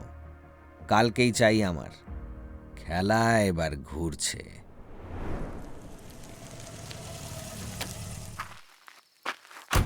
মাঝরাত। তার বাড়ির গলির মুখটাতেই নেমে গেলেন ভজহরি। রিয়াঙ্কা জানতে চাইল, স্যার, খেলা ঘুরে কোন দিকে গেল? আবার সেই দুষ্টুমি ভরা মুচকি হাসিটা হাসলেন মন্দার বোসের মতো দেখতে গোয়েন্দা শেফ, আর উত্তর দিলেন, নাক বরাবর। এরপর গট গট করে হেঁটে গলির মধ্যে হারিয়ে গেলেন কলকাতার অন্যতম ঝানু গোয়েন্দা ভজহরি মুখার্জি। খেলা ঘুরে গেছে বলে তো ভজহরি স্যার অন্ধকার গলিপথে গায়েব হয়ে গেলেন, কিন্তু চিন্তায় সারা রাত ঘুম এলো না রিয়াঙ্কার। এ কদিনে যা যা হয়েছে সব তার মার্কার বোর্ডে লিখে বোঝার চেষ্টা করতে লাগলো। কিছু কিছু সূত্র মাথায় এলো ঠিকই, কিন্তু খেলাটা ঠিক কোন পয়েন্টে ঘুরলো আর কেনই বা ঘুরলো সেটাই মাথায় এলো না। ছেঁড়া ছেঁড়া ঘুমিয়ে স্বপ্ন দেখল সে একটা দোলনায় দুলছে, আর সেটা সোনালি দড়ি দিয়ে বানানো। কিছুটা দূরে একটা কিচেন ক্যাবিনেটে ভজহরি স্যার রান্না করছেন আর সমানে বলছেন, শুক্তো শুক্তো। কিন্তু কড়াই থেকে তুলে ধরছেন একটা গোটা চিকেন। আর ঠিক তখনই দোলনাটা ছিঁড়ে মাটিতে পড়ে গেল রিয়াঙ্কা। ঘুম ভেঙে গেলে নিজের স্বপ্নের কথা মনে করে নিজেরই হাসি পাচ্ছিল রিয়াঙ্কার। মনে করার চেষ্টা করল এমন লালমোহন গাঙ্গুলি মার্কা স্বপ্ন কি সে আগেও দেখত, নাকি গোয়েন্দা শেফের পাল্লায় পড়ে ওরও মাথার স্ক্রু ঢিলে হয়ে গেছে। জগিং করে এসে দেখল মেইলটা ঢুকেছে। বিলাস সরকার, সুহানি, সুখরঞ্জন, মিস গোগো, ঋতজা আর ডক্টর খাঁড়া সবার কল ডিটেল আর গত 4 দিনের টাওয়ার লোকেশনের লিস্টটা এসে গেছে। ব্রেকফাস্ট সেরে লিস্টটা নিয়ে পড়ল রিয়াঙ্কা। সেটা ডেটাগুলো যতটা পারা যায় আরও ডিটেল করে নিয়ে যেতে হবে ভজহরির কাছে। এই কাজটা করতে করতে প্রায় বেলা 12টা বাজল। ভজহরিকে ফোন করে দেখল তার ফোন বেজেই চলেছে। ধরলেন না। দেরি না করে রিয়াঙ্কা বের হয়ে পড়ল ডোভার লেনের উদ্দেশ্যে। না, নেই। ভজহরি স্যার নাকি 7 সকালে বের হয়ে গেছেন কাউকে কিছু না বলেই, শুধু চিরকুট রেখে গেছেন যে আজ উনি পাঁঠার গন্ধরাজ কচুরি বানাবেন, সাথে টক দই দিয়ে ছোলার ডাল, আর লিখে গেছেন রিয়াঙ্কা এলে যেন অপেক্ষা করে। রিয়াঙ্কা তাই অপেক্ষা করছে। এর মাঝে সে মিঠি তার সাথে 2-1বার অতিথি পরায়ণ হতে চেয়েছে, এটা সেটা অফারও করেছে, কিন্তু রিয়াঙ্কা সাদা জল ছাড়া আর কিছুই চায়নি। এদিকে দুপুর 2টো বাজে। ভজহরির কোনো সাড়া শব্দ নেই। Call detail report R tower location এসে গেছে, এই মেসেজটা খালি পাঠিয়ে দিয়েছে রিয়াঙ্কা। উনি সেটা দেখেন। উনি এইবার মিঠি আর গজানন রথ মনে হয় রিয়াঙ্কাকে লাঞ্চে আহ্বান করবে। এই ভয়ে রিয়াঙ্কা সবে উঠবে করছে, তখনই ভজহরি স্যারের ফোনটা এলো। উনি এখন আছেন কলেজ স্ট্রিটে একটা শতাব্দী প্রাচীন পাইস হোটেলে বসে খাবার অর্ডার করে দিয়ে রিয়াঙ্কার জন্য অপেক্ষা করছেন। বেশি দেরি করলে রিয়াঙ্কা এসে খাবার গরম নাও পেতে পারে। ফোনে ভজহরি এমনভাবে কথাগুলো বললেন যেন রিয়াঙ্কা আগে থেকেই তার অবস্থান জানে। সে যেন দেরি করে কিছুটা দোষই করেছে। কলেজ স্কোয়ারের কাছে গাড়িটা রেখে রাস্তা পার হয়ে স্যারের বলে দেওয়া পাইস হোটেলটায় যখন পা রেখেছে রিয়াঙ্কা, তখন এই হোটেল ভিড়ে গম করছে। কোণের দিকে একটা টেবিলে সামনে এক গাদা খাবারের পদ নিয়ে বসে আছেন ভজহরি স্যার। কোনো কিছু বলার সুযোগ না দিয়েই রিয়াঙ্কাকে খেতে বসিয়ে দিলেন। খাওয়া শুরু করার আগে রিয়াঙ্কা গুনে দেখল ভাত বাদে প্রায় 11টা পদ আছে। ভজহরি সেটা দেখেই বললেন, আহা হা হা, খাবারের গুণ দেখো, তাকে গুনে দেখো না। কুচো চিংড়ি দিয়ে মোচাটা খেয়ে দেখো। আবার যদি না এসেছো তো আমার নামে একটা বাঘ পুষো, বুঝলে? এখন বাজে 3:05। মাছের টকে একটা জব্বর চুমুক দিয়ে ভজহরি স্যার যে শব্দটা করলেন সেটাকে ঢেকুর বললে অপমান করা হয়। খাওয়া শেষ করে একটা পান মুখে দিয়ে কলেজ স্কোয়ারের বাচ্চাদের সুইমিং পুলে হুটোপাটি করা দেখতে দেখতে ভজহরি স্যার যে ইনফরমেশনগুলো দিলেন তাতে রিয়াঙ্কার মাথা আরও গুলিয়ে গেল। এক এক করে লিখে নিল রিয়াঙ্কা। সুখরঞ্জন সরকারের সত্যিই টাকা দরকার, কিন্তু সেজন্য উনি নিজের ভাইপোকে খুন করতে যাবেন কেন তার মোটিভ পাওয়া যায়নি, যেখানে ভাইপো তার জন্য সোনার ডিম পাড়া হাঁস। ভদ্রলোক বেশ স্বার্থপর টাইপের, তাই বিজ্ঞানী অনেক কাল আগে তার বন্ধু ছিল বলেই উনি তার সাথে ঘটে যাওয়া অন্যায়ের প্রতিশোধ নেবেন এমনটা ভাবার কোনো কারণ নেই। 2. সুহানি সরকার। সে স্বীকার করেছে সে বিজ্ঞানীর মেয়েকে খুবই ভালোবাসে। মেয়েটার জন্য তার মায়া হয়, তার জন্য তার কাকার ওপর রাগ আছে, এটাও ঠিক। কিন্তু কাকাকে মারবার চেষ্টা করার মতো নার্ভ তার আছে বলে সে স্বীকার করে না। যদিও তার সাথে যারা আইন পড়ে তারা বলেছে সুহানি নাকি একবার ক্লাসে বেয়াদপি করে একটা ছেলেকে চেলা কাঠ দিয়ে মারতে গেছিল, সবাই মিলে থামিয়েছে। 3. সুলতা সামন্তর কোনো টাকা পয়সা ছিল না, ফলে তার মৃত্যুতে কারও কোনো লাভ হয়নি। সুলতা সামন্ত কে স্যার? জানতে চাইল রিয়াঙ্কা। ভজহরি জানালেন সুলতা সামন্ত হলেন ডক্টর খাঁড়ার শাশুড়ি। 4. ঋতজা যে হোটেলে রাতের অভিসারে যায় সেখানে গেছিলেন ভজহরি স্যার। ভাগ্যক্রমে চেনা লোকও পেয়েছেন, তিনি ওখানকার বয়দের সাথে কথা বলিয়ে দিলেন।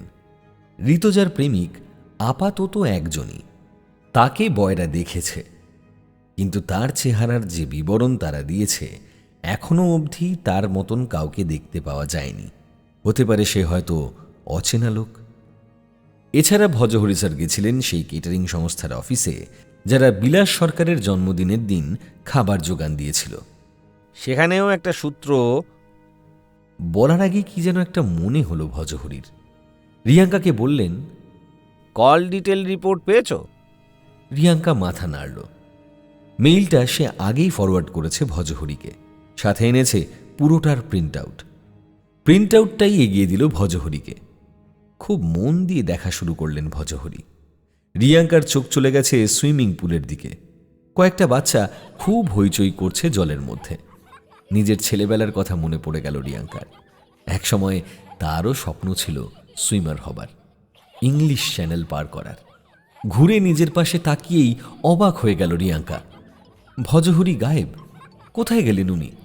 চারিদিকে তাকাতে নজরে এলো প্রিন্ট আউটগুলো এক মনে পড়তে পড়তে ভজহরি সোজা মহাবোধি সোসাইটির দিকের গেট দিয়ে বাইরে হাঁটা দিয়েছেন। অদ্ভুত তো, লোকটা কি মাঝে মাঝে সব ভুলে যান নাকি? রিয়াঙ্কার গাড়িটা এখন অফিস পাড়ার একটা বড় বিল্ডিংয়ের সামনে দাঁড়ানো। ভজহরি এখানে আসার কথা বলেছিলেন, কিন্তু গাড়ি থেকে নামার সময় রিয়াঙ্কার কাছে একটা ফোন আসে। সেটা ধরে কথা শেষ করেই রিয়াঙ্কা দেখে ভজহরি তাকে রেখেই ঢুকে পড়েছে এই বিল্ডিংটায়। ছুটে গেলেও ভিড়ের মধ্যে আর খুঁজে পায়নি ভজহরিকে। অপেক্ষা করা ছাড়া আর তো কোনো উপায় নেই। ভাগ্য ভালো বিল্ডিংটার একটাই গেট, এটা দিয়েই বের হতে হবে ভজহরিকে। আরেকবার গিয়ে দেখবে কিনা যখন ভাবছে রিয়াঙ্কা, তখনই নজরে এলেন মন্দার বোস। মুখে একটা যুদ্ধ জয়ের হাসি। রিয়াঙ্কাকে দেখে বললেন, আরে তুমি কোথায় গায়েব হয়ে গেছিলে বলো তো? হ্যাঁ, দারুণ একটা সূত্র হাতে চলে এসেছে, বুঝলে? সেটা কি জানার আগেই রিয়াঙ্কার দিকে তাকিয়ে বললেন, তুমি আর আমার কাছে এসো না, বুঝলে? একজন বুদ্ধ গোয়েন্দার সাথে জুড়ে গেলে তোমার ক্যারিয়ার কিন্তু এখানেই শেষ। হ্যাঁ, আসল রহস্যটাই নাকি আমি ধরতে পারলাম না। সূত্র পেয়েছেন বললেন বটে, কিন্তু সেটা যে কি সেটা না বলেই ভজহরি আবার ভিড়ে হারিয়ে গেলেন। অফিস পাড়ার জনতার দিকে তাকিয়ে রিয়াঙ্কা বুঝতে পারছিল বড় বড় গোয়েন্দা বা সত্যান্বেষী সাগরেদদের জীবনটা কি দুর্বিষহ ছিল। যখন তাদের নাকের ডগার সামনে গোয়েন্দারা রহস্যের একটা কালো পর্দা ফেলে দিতেন, তখন তাদের মধ্যে যে কৌতূহলের ঝড়টা উঠত, সেটা নিজের মধ্যে ভালো মতো উপলব্ধি করতে পারল গোয়েন্দা বিভাগের এসিপি রিয়াঙ্কা দত্ত। সারাদিনে অফিসে বসে রহস্যের আঁচেই নিজেকে পোড়ালো রিয়াঙ্কা। হাতে কিছুটা ফাঁকা সময় পেয়ে গিয়ে রহস্যটা নিজের মতো করে সমাধান করার চেষ্টা করল। সেটাও না পেরে একবার সুগত স্যারের চেম্বারে গিয়ে দেখা করে এলো। সুগত স্যার সান্ত্বনা দিলেন, ভজহরি চিরকালই এমন, পুরো খামখেয়ালি বলা যায়। মাঝে একবার রিয়াঙ্কা ভজহরিকে ফোনে ধরতে পারল। সোনার দোকানে আছি বলেই ফোনটা কেটে দিলেন। আবার বিকেলের দিকে নিজেই ফোন করে জানতে চাইলেন, তোমাদের ডিপার্টমেন্টে ভালো পোর্ট্রেট আঁকার শিল্পী আছে? রিয়াঙ্কা কিছু বলার আগেই বললেন, ও থাক থাক থাক, আজকাল তো সব কিছুই। ফোনটা কেটে গেল। আবার অনেক রাতে একটা মেসেজ পাঠালেন, আগামীকাল রাত 8টায় সরকার বাড়িতে আসর বসবে, নাটক হবে। হ্যাঁ, খুনি কে? তুমি এক কাজ করো তো, সকালবেলায় 2জন মহিলা পুলিশ পাঠিয়ে নারকেলডাঙ্গা থেকে শম্পা বারুইকে তুলে এনো তো, ওকেও লাগবে নাটকে। রিয়াঙ্কা মেসেজ করেই জানতে চাইল, উনি কে? অনেকক্ষণ উত্তর নেই। আবার মাঝরাতে উত্তর এলো, জন্মদিনের রাতে এই মহিলাই আক্রমণ করেছিলেন বিলাস রঞ্জন সরকারকে। প্রায় রাত জেগে রহস্যটার একটা নিজের মতো সমাধান করতে চাইল রিয়াঙ্কা। একে একে সাজালো সবটা। বিলাস রঞ্জনের ভুল সিদ্ধান্ত, তার জেরে বিজ্ঞানীর সাজা, বিজ্ঞানী সুইসাইড করলেন অসহায় মেয়েকে রেখে। বহু বছর পরে হুমকির চিঠি আসা শুরু হলো বিচারক বিলাস রঞ্জনের কাছে। বিচারক ঘাবড়ে গেলেন, হয়তো সেই কারণেই কিছুটা অসুস্থ হলেন তিনি। বাড়িতে কেউ তাকে পছন্দ করে না, মারতে না চাইলেও সবাই চায় মৃত্যু। জন্মদিনের রাতে আক্রমণ করল কোনো এক মহিলা, কোনো মতে রক্ষা পেলেন। তার পরের দিন মিষ্টির বাক্স বদলে গেল, আর তাতে মেশানো বিষে মারা যেতে যেতে রক্ষা পেলেন ডক্টর খাঁড়া। মারা গেলেন তার শাশুড়ি আর স্ত্রী। অনেকগুলো রহস্য, অনেকগুলো প্রশ্ন, কিন্তু উত্তর নেই। মিস গোগো জামাইবাবুকে ভালো চোখে দেখেন না। তিনি কি তার দিদির মৃত্যুর প্রতিশোধ নিতে চান? ঋতজা কার সাথে প্রেম করে? তার সাথে এই খুনের চেষ্টার কি যোগাযোগ? সুহানি বলছে সে কাকাকে মারতে চায় না। সত্যি বলছে কি? সুখরঞ্জন কি ভাইপোর প্রতি জেলাস, তাই তারা সর্বনাশ চাইছেন? অফিস পাড়ার সেই বিল্ডিং থেকে কোন সূত্র পেলেন গোয়েন্দা শেফ? আরও একবার সরকার বাড়ির সবার ফোন কলের ডিটেলটা দেখল রিয়াঙ্কা। অনেকগুলো খটকা নজরে এলো, সেগুলোতে লাল দাগ দিয়ে রাখল রিয়াঙ্কা। এইবার ঘটনার দিনকার সবার ফোনের টাওয়ার লোকেশনগুলো নিয়ে ভালো করে দেখতে গিয়েই চমকে উঠল রিয়াঙ্কা। আরে এটা কি? এমনটা তো হবার কথা নয়। তাহলে এটাকেই কি ভজহরি স্যার খেলা ঘুরে যাওয়া বলছেন? উত্তেজনায় সারা রাত ঘুম এলো না রিয়াঙ্কার। নিজের চাকরিটাকে প্রথমবার এতটা ভালো লাগলো। সত্যিই তো, তা না হলে এমন একজন জিনিয়াসের সাথে দেখাই হতো না। খুব সকালেই নারকেলডাঙ্গার বস্তি থেকে তুলে আনা হলো শম্পা বারুইকে, আর তাকে রাখা হলো লোকাল থানার লকআপে। সন্ধেবেলায় সরকার বাড়িতে নিয়ে যাবার নির্দেশ দেওয়া হলো। ছোটবেলা থেকেই গোয়েন্দা গল্পের পোকা ছিল রিয়াঙ্কা। মার্ডার মিস্ট্রির একদম শেষে যখন একটা বড় ঘরে সবাইকে বসিয়ে গোয়েন্দা খুব নাটকীয়ভাবে খুলে দেন খুনির মুখের মুখোশটা, তখন বারবার উত্তেজনায় কেঁপেছে রিয়াঙ্কা। আজ থেকে 2 মাস আগেও সে জানত না তার জীবনেও একটা এমন নাটকীয় মোড় আসবে, আর সেও এমন একটা হাই ভোল্টেজ ড্রামার একটা গুরুত্বপূর্ণ পাত্র হয়ে উঠবে। মিস গোগো দায়িত্ব নিয়ে আজ সরকার বাড়ির বসার ঘরটা সাজিয়েছেন। গোল করে চেয়ার রাখা হয়েছে, আর মাঝখানটা ফাঁকা। সবাই ইতিমধ্যে এসে গেছেন। ডক্টর খাঁড়াকে বেশ কিছুটা দুর্বল মনে হলেও তিনি এসেছেন। ঘরের একটা দিকে একটা বড় পর্দা টাঙানো হয়েছে। ইতিমধ্যে নারকেলডাঙ্গা থানা থেকে শম্পা বারুইকে নিয়ে যাত্রা করেছেন 2 জন মহিলা অফিসার। ভজহরির নির্দেশ মতো রিয়াঙ্কা দাঁড়ানো আছে ঘরের দরজার সামনে। ঘড়ির কাঁটা বলছে রাত ঠিক 8টা। ভজহরি স্যার উঠে দাঁড়ালেন। মিস গোগোর সাথে তার পূর্ব পরিচয় থেকে শুরু করে বিলাস রঞ্জনের সাথে তার আলাপ হবার পর যা যা ঘটেছে সবটাই বললেন বিস্তারিত। বিলাস রঞ্জনের জীবনে যেভাবে হুমকির চিঠি আসতো সেটাও সবাইকে বললেন গোয়েন্দা শেফ। বিচারকের সন্দেহ ছিল তিনি তার কর্মজীবনে কোনো এক বিচারে হয়তোবা সামান্য ভুল করেছেন, আর সেটারই প্রতিশোধ নিতে চাইছে মৃতের পরিবার। এই আশঙ্কার কথা বিচারক লিখেছিলেন তার নিজের ডায়েরিতে, যেটা বাড়ির কেউ কেউ লুকিয়ে পড়েছিলেন। আর এই ঘটনাকেই তিনি বা তারা কাজে লাগান। প্রথমে বুঝতে না পারলেও পরে বুঝতে পারি এটা করছেন আর কেউ না, আমার অনেক দিনকার বন্ধু মিস গোলাপ সুন্দরী গোলদার। সারা ঘরে যেন পিনড্রপ সাইলেন্স। শুধু নিজের চেয়ারে বসে মিস গোগো যে ফুঁপিয়ে কাঁদছেন সেটা শোনা যাচ্ছে। ভজহরি তার সামনে গিয়ে রুমালটা দিয়ে আবার ফিরে এলেন ঘরের মাঝখানে। বলা শুরু করলেন, আমি যেহেতু গোলাপকে অনেক দিন আগে থেকে চিনি, আর তার মধ্যে যে একটা নাটকীয় স্বভাব আছে সেটা ভালো মতো জানি, তাই আমার বুঝতে দেরি হয়নি যে এটা গোলাপেরই কাজ। আর হ্যাঁ, বিলাসবাবুর জন্মদিনের রাতে বিলাসবাবুকে আক্রমণ করার জন্য গোলাপই 2 জনকে ঠিক করেছিল। তাদের মধ্যে একজন পুলিশের জালে ধরা পড়েছে, শম্পা বারুই। সে পুলিশের সঙ্গে এখানে আসছে। এই সময় আঁতকে ওঠেন মিস গোগো। কোনো মতে বলার চেষ্টা করেন, কিন্তু আমি তো। হাত তুলে মিস গোগোকে থামিয়ে দেন ভজহরি। বলেন, জানি তুমি প্ল্যান চেঞ্জ করেছিলে, কারণ ঠিক 1 দিন আগে বিলাসবাবু জানান উনি আমাকে আমন্ত্রণ জানাতে চান। তোমার মনে আশঙ্কা জন্মায় আমি থাকাকালীন কিছু হলেই তুমি ধরা পড়ে যাবে, কিন্তু এই বাড়ির অন্য একজন সেটা শুনে ফেলে ও তোমার গলা নকল করে শম্পাকে জানায় যে প্ল্যান বদল হচ্ছে না। তোমাকে কাজটা করতে হবে।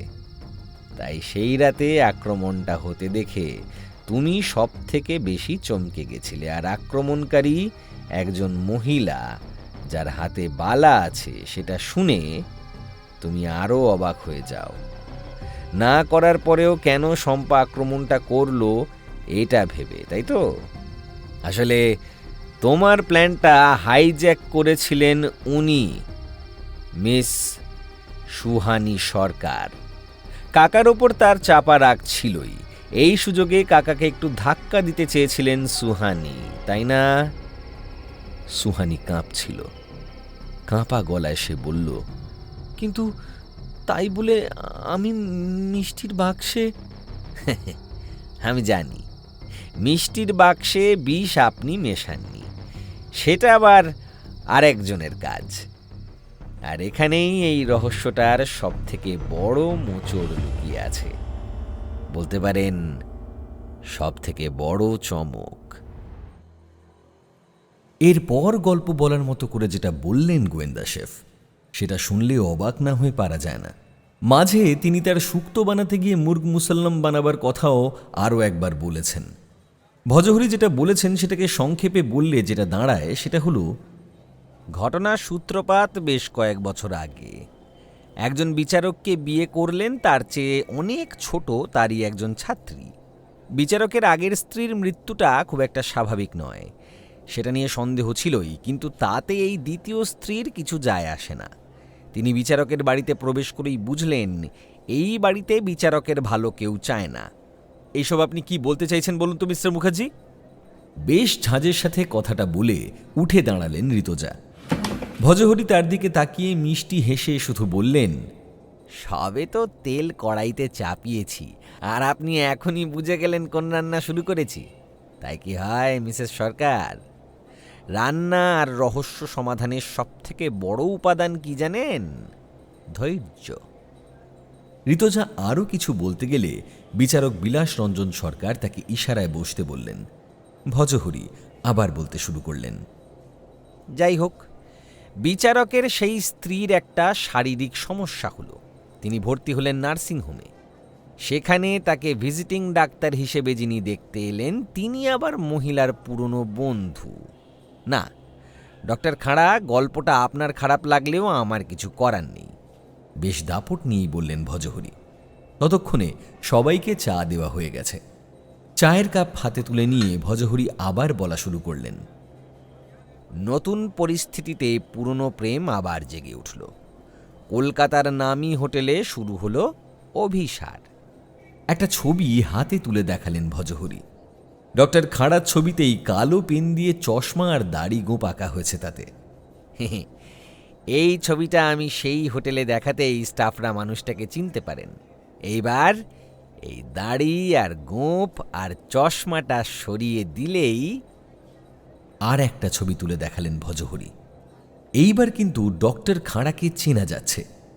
বিলাস একবার আগুনে দৃষ্টি ছুঁড়ে দিলেন ডক্টর খাঁড়ার দিকে। ডক্টর খাঁড়াকে দেখলে মনে হয় যেন চিতাবাঘ কাদায় পড়েছে। ভজহরি আবার বলতে লাগলেন, যাই হোক, প্রেম তো চলছিল গড়গড় করেই। রাতে মিসেস সরকার একটা গোপন ফোন অন করতেন, সেটার মাধ্যমেই দুজনের কথা হতো। কথা হয়ে গেলে ফোন আবার সুইচড অফ। ডক্টর খাঁড়ার কল লিস্টে এই নাম্বারটা পাওয়া গেছে। সিমের মালিক নীলকান্ত বসাক। খুব সম্ভবত তিনি মিসেস সরকারের বাবা হন। কিন্তু ডক্টর খাঁড়ার স্ত্রী প্রেমের কথা জানতে পেরে যান, বুঝলেন? এবার তাতে ব্যাপারটা যেটা হলো, শান্ত স্বভাবের মহিলা বলে ঘরে ঝামেলা করেননি, কিন্তু ডক্টর খাঁড়া ও মিসেস সরকার বুঝতে পারেন বাধা আসতেই পারে। হয়তো ইতিমধ্যে বিলাসবাবু কিছু সন্দেহ করেছিলেন, তাই প্রেমিক আর প্রেমিকা নতুন প্ল্যান করতে লাগলেন। ডক্টর খাঁড়া স্ত্রীর কাছে ক্ষমা চাইলেন, জানালেন তিনি আর এমন কিছু করবেন না, আর স্ত্রীকে খুশি করার জন্য তার নামে 3 কোটি টাকার বীমা করলেন। স্ত্রী বুঝতেই পারলেন না এটা তাকে খুশি করার জন্য নয়, তাকে সরিয়ে দেবার একটা প্ল্যান মাত্র। ডক্টর খাঁড়ার কল ডিটেলে আমি সেই বিমার এজেন্টের নাম্বার পাই, যার সাথে গত 2 মাসে অনেক কথা হয়েছে। অফিস পাড়ায় গিয়ে তার সাথে দেখা করি ও জানতে পারি বিমার ক্লজ এমন রাখা হয়েছে যাতে দুর্ঘটনায় মৃত্যু হলেও ডক্টর খাঁড়া টাকাটা পাবেন। একই সাথে বিলাসবাবুকেও হুমকি দেবার খেলাটা শুরু হয়ে গেল। তার মানে বিলাসবাবুর কিছু হলে সে দায় যেত তার বাইরের শত্রুর ঘাড়ে। ডক্টর খাঁড়া আর মিসেস সরকার তককে তককে ছিলেন, আর তখনই জন্মদিনের রাতে বিলাসবাবুকে আক্রমণ করে বসলেন গোলাপ সুন্দরীর ভাড়া করা শম্পা বারুই। ডাক্তার আর ঋতজা বুঝতে পারলেন হাওয়া গরম আছে, এইবার কিছু একটা করতে হবে। ভগবান নাকি ভাগ্যবানের বোঝা বয়। এখন দেখছি ক্রিমিনালদেরও বোঝা তিনি বয়ে থাকেন, তবে তাদেরকে বিপদে ফেলার জন্য। আমি দেখা করতে এলাম বিলাসবাবুর সাথে, হাতে মিষ্টির বাক্স। মিসেস সরকার সেটা দেখেই ঘরে চলে গেলেন, আর সেই গোপন নাম্বার থেকে কল করে দিলেন ডক্টর খাঁড়াকে। কল লিস্ট আপাতত তাই বলছে। ডাক্তারবাবু এলেন, তাকে মিষ্টি দেওয়া হলো। মিস গোগো চাইলেন না, কারণ আমার আনা মিষ্টি অন্য কাউকে দিতে তার মন চায়নি। মিসেস সরকার বিশেষ জোর দিলেন। আমার আনা মিষ্টি চলে গেল ডক্টর খাঁড়ার সাথে। এইবার কিছুটা উত্তেজিত হয়ে পড়লেন ডক্টর খাঁড়া। গলা তুলে বললেন, সেই মিষ্টির বাক্সে যদি বিষ থাকে তাহলে আমার কি করার আছে মিস্টার মুখার্জি, একটু বুঝিয়ে দেবেন? মুচকি হাসলেন গোয়েন্দা শেফ। রিয়াঙ্কা দেখল তার চোখটা মারাত্মকভাবে চকচক করছে। গোয়েন্দা যখন সাফল্যের খুব কাছাকাছি চলে আসেন তখন তার চোখটা এমন চকচক করে বলে মনে হলো রিয়াঙ্কার। আমি একজন শেফ ডক্টর খাঁড়া, অর্ধেক রান্না করে আমি থেমে যাই না, বুঝলেন? তার চেয়ে আপনি আমার থিওরিটা শুনুন তো। আমি কোনো জাদুকর নই। আপনার সেই দিনকার টাওয়ার লোকেশন দেখেই আমি আর অফিসার রিয়াঙ্কা মিলে এই থিওরিটা খাড়া করেছি। না মিললে বলবেন প্লিজ। সরকার বাড়ি থেকে বের হয়ে আপনি কেন প্রথমে নিজের ফ্ল্যাটের দিকে গেলেন, আবার থেমে গেলেন, ফিরে গেলেন নিজের নার্সিংহোমের দিকে? রাস্তা থেকেই ফোন করলেন সুকান্ত ঘোষ বলে একজনকে। সুকান্ত আপনার নার্সিংহোমে এলেন, আপনার হাতে দিলেন একটা প্যাকেট, সেটা নিয়ে আপনি বের হয়ে গেলেন নার্সিংহোম থেকে। সুকান্ত ঘোষ একজন কেমিস্ট, তার কাছ থেকেই আপনি আর্সেনিক বিষটা নেন, তাই না? নার্সিংহোমে সব জায়গায় সিসিটিভি আছে, তাই আপনি সেখানে কিছু না করে বের হয়ে যান। রাস্তায় একটা নির্জন জায়গা দেখে দাঁড়িয়ে পড়েন, সেটা বাইপাসের দিকে একটা জায়গা যেখানে সিসিটিভিও নেই রাস্তায়। সেইখানেই মিষ্টির বাক্স খুলে প্রতিটি মিষ্টিতে সিরিঞ্জের সাহায্যে বিষ প্রবেশ করান। তারপর আবার প্যাকেটটা আপনি আগের মতো করে র্যাপ করেন এবং বাড়ি ফিরে যান। সেখানে শাশুড়ি আর স্ত্রীর সাথে নিজেও মিষ্টি খান। সেই মিষ্টিগুলোই আপনি খান যাতে আপনি নিজেই কম বিষ প্রবেশ করিয়েছেন। দ্রুত বের হয়ে আসেন ফ্ল্যাট থেকে। রাস্তা থেকে আরেকটা নার্সিংহোমে ফোন করে আপনার সেদিনের অপারেশনটা বাতিল করেন। কেন? আমি বলে দিচ্ছি। পেটে তো বিষ। আপনি সেফ জোনে থাকতে চাইছিলেন, আপনার নিজের নার্সিংহোমে, যাতে কিছু হলেই আপনাকে সঙ্গে সঙ্গে ট্রিটমেন্ট দেওয়া যায়, যাতে আপনি বেঁচে যান। ডক্টর খাঁড়ার সামনে গিয়ে দাঁড়ান ভজহরি, হাততালি দেন খুব ধীরে। সারা ঘরে সবাই তখন স্তব্ধ।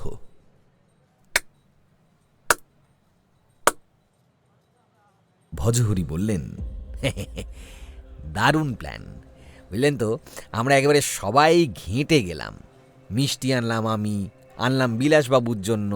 সেই মিষ্টিতে কিনা মারা গেলেন আপনার স্ত্রী আর শাশুড়ি। হ্যাঁ, আপনিও কোনো মতে বেঁচে গেলেন। আমরা সবাই মিলে বিলাসবাবুর শত্রুদের খোঁজা শুরু করলাম, আর আপনি রয়ে গেলেন আমাদের নাগালের বাইরে। কিন্তু একটা ছোট্ট, মানে একদম ছোট্ট ভুল আপনাকে বিপদে ফেলে দিল ডক্টর খাঁড়া। একটা অতি ছোট্ট ভুল। তাকালেন ডক্টর খাঁড়া। চায়ের সাথে যে কাজু বাদাম দেওয়া হয়েছিল তার থেকে ঠিক গুনে গুনে 4টে কাজু তুলে নিলেন গোয়েন্দা শেফ। এই সময় তাকে আর গোয়েন্দা মনে হচ্ছিল না রিয়াঙ্কার, মনে হচ্ছিল ঠিক যেন রিং মাস্টার। বাঘের খেলা দেখাতে শুরু করবেন এক্ষুনি। 4টে কাজুর দুটো মুখে দিয়ে দুটো হাতের মুঠোয় রেখে ভজহরি আবার বলা শুরু করলেন। আপনার ফ্ল্যাটে যখন আমরা যাই তখন সেখানকার থানার ওসি আমায় ঘর থেকে উদ্ধার করে নিয়ে যাওয়া জিনিসের ছবিগুলো দেখান। সেগুলো আমি চাক্ষুষ দেখি ফরেনসিক ল্যাবে গিয়ে, আর তখনই নিশ্চিত হয়ে যায় যে কি মারাত্মক প্ল্যানটাই না করা হয়েছিল। প্যাকেট থেকে রিয়াঙ্কা সেই সোনালি দড়িটা বের করে ভজহরির হাতে দিলে ভজহরি সেটা উঁচু করে দেখালেন। ভালো করে দেখুন তো, একটাই দড়ি, তাতে 3 বার আলাদা আলাদা গিঁট দেওয়া হয়েছে। কেন? সবাই তাকিয়ে থাকলেন। ভজহরি বললেন, হ্যাঁ, আমি আরও একটু ভালো করে বুঝিয়ে দিই। আমার আনা মিষ্টির বাক্স কিছুটা অখেয়ালেই খুলে ফেলেছিলেন মিস্টার সরকার। মানে সোনালি দড়িটা খুলেছিলেন উনি, আর র্যাপারের কিছু কিছু জায়গা খুলে ফেলেছিলেন। বিলাসবাবুর সাথে কথা বলে সেদিন যখন আমি বের হয়ে যাই, তখনও টেবিলে রাখা বাক্সটা দেখে গেছি, ওইভাবেই পড়ে আছে, কিছুটা খোলা, সোনালি দড়িটা পাশেই পড়ে। আমার আন্দাজ আপনাকে মিষ্টির বাক্স দেবার আগে এই বাড়ি থেকে আবার র্যাপারটাকে ভদ্রভাবেই মুড়িয়ে দেওয়া হয়েছিল। সোনালি দড়িটাও বেঁধে দেওয়া হয়েছিল যত্ন করে, আর সেটা করেছিলেন। ভজহরি বলার আগেই বসে বসে হাত তুলে গোলাপ সুন্দরী গোলদার জানালেন তিনিই সেই কাজটা করেছেন। মুচকি হেসে মাথা নাড়লেন ভজহরি। তারপর বললেন, তাহলে একবার মিষ্টির দোকানের লোক গিঁট দিল, আর একবার দিল গোলাপ সুন্দরী, 2 বার। তাহলে তৃতীয়বারের গিঁটটা কেন? এছাড়া 3 বারের গিঁটটা কাঁচা হাতের, দোকানদার র্যাপ করেছিলেন পাকা হাতে, সেটাকে আবার প্রায় ঠিকঠাক র্যাপ করেছিলেন মিস গোগো। কিন্তু যখন রাস্তায় গাড়ির মধ্যে বসে র্যাপারটা খুলে নিয়ে মিষ্টিতে বিষ মেশান ডক্টর খাঁড়া, তখন উনি তাড়াতাড়ি করে ফেলেন। ফলে 3 নম্বর গিঁটটা খুব কাঁচা একটা গিঁট হয়ে যায়। শুধু তাই নয়, সেলুটেপগুলো আবার আগের জায়গায় কিছুটা জোর করে বসানো হয়, ফলে তারা নিজের আসল জায়গা থেকে সরে যায়। মারাত্মক উত্তেজনায় ছিলেন ডক্টর খাঁড়া। একে তো আসন্ন মুক্ত জীবনের জন্য মারাত্মক আনন্দ, সঙ্গে ছিল কাউকে খুন করতে যাবার উদ্বেগ। ফলে উনি এই ছোট্ট ভুলটা করে ফেলেন, আর এই খুব সামান্য ব্যাপারটাই আমায় প্রথম সূত্রটা দেয়। মুখের মধ্যে বাকি দুটো কাজু চালান করে দিয়ে গোয়েন্দা শেফ বললেন, তবে প্রেম, বুঝলেন, বিশেষ করে অবৈধ প্রেম যে মানুষকে সাহসী করে দেয় সেটা জানতাম, এইবার সেটা নিজের চোখে দেখলাম। প্রেমিকার কথায় স্ত্রীকে মারার জন্য ডক্টর খাঁড়া এতটা বিপজ্জনক খেলা খেলে ফেললেন, যদি কোনোভাবে নার্সিংহোমে পৌঁছতে তার দেরি হয়ে যেত, তাহলে রাস্তাতেই ডক্টর খাঁড়ার মৃত্যুও হতে পারত, বুঝলেন? রিয়াঙ্কা ভবানীপুর থানার ওসিকে ইশারা করলে তিনি গিয়ে ডক্টর খাঁড়ার সামনে দাঁড়ালেন। সারা ঘরে আর একটাও শব্দ নেই। ডক্টর খাঁড়া পুরুষ হয়েও এত জোরে কাঁদতে পারেন, সেটা ভদ্রলোককে দেখে বোঝার উপায় নেই।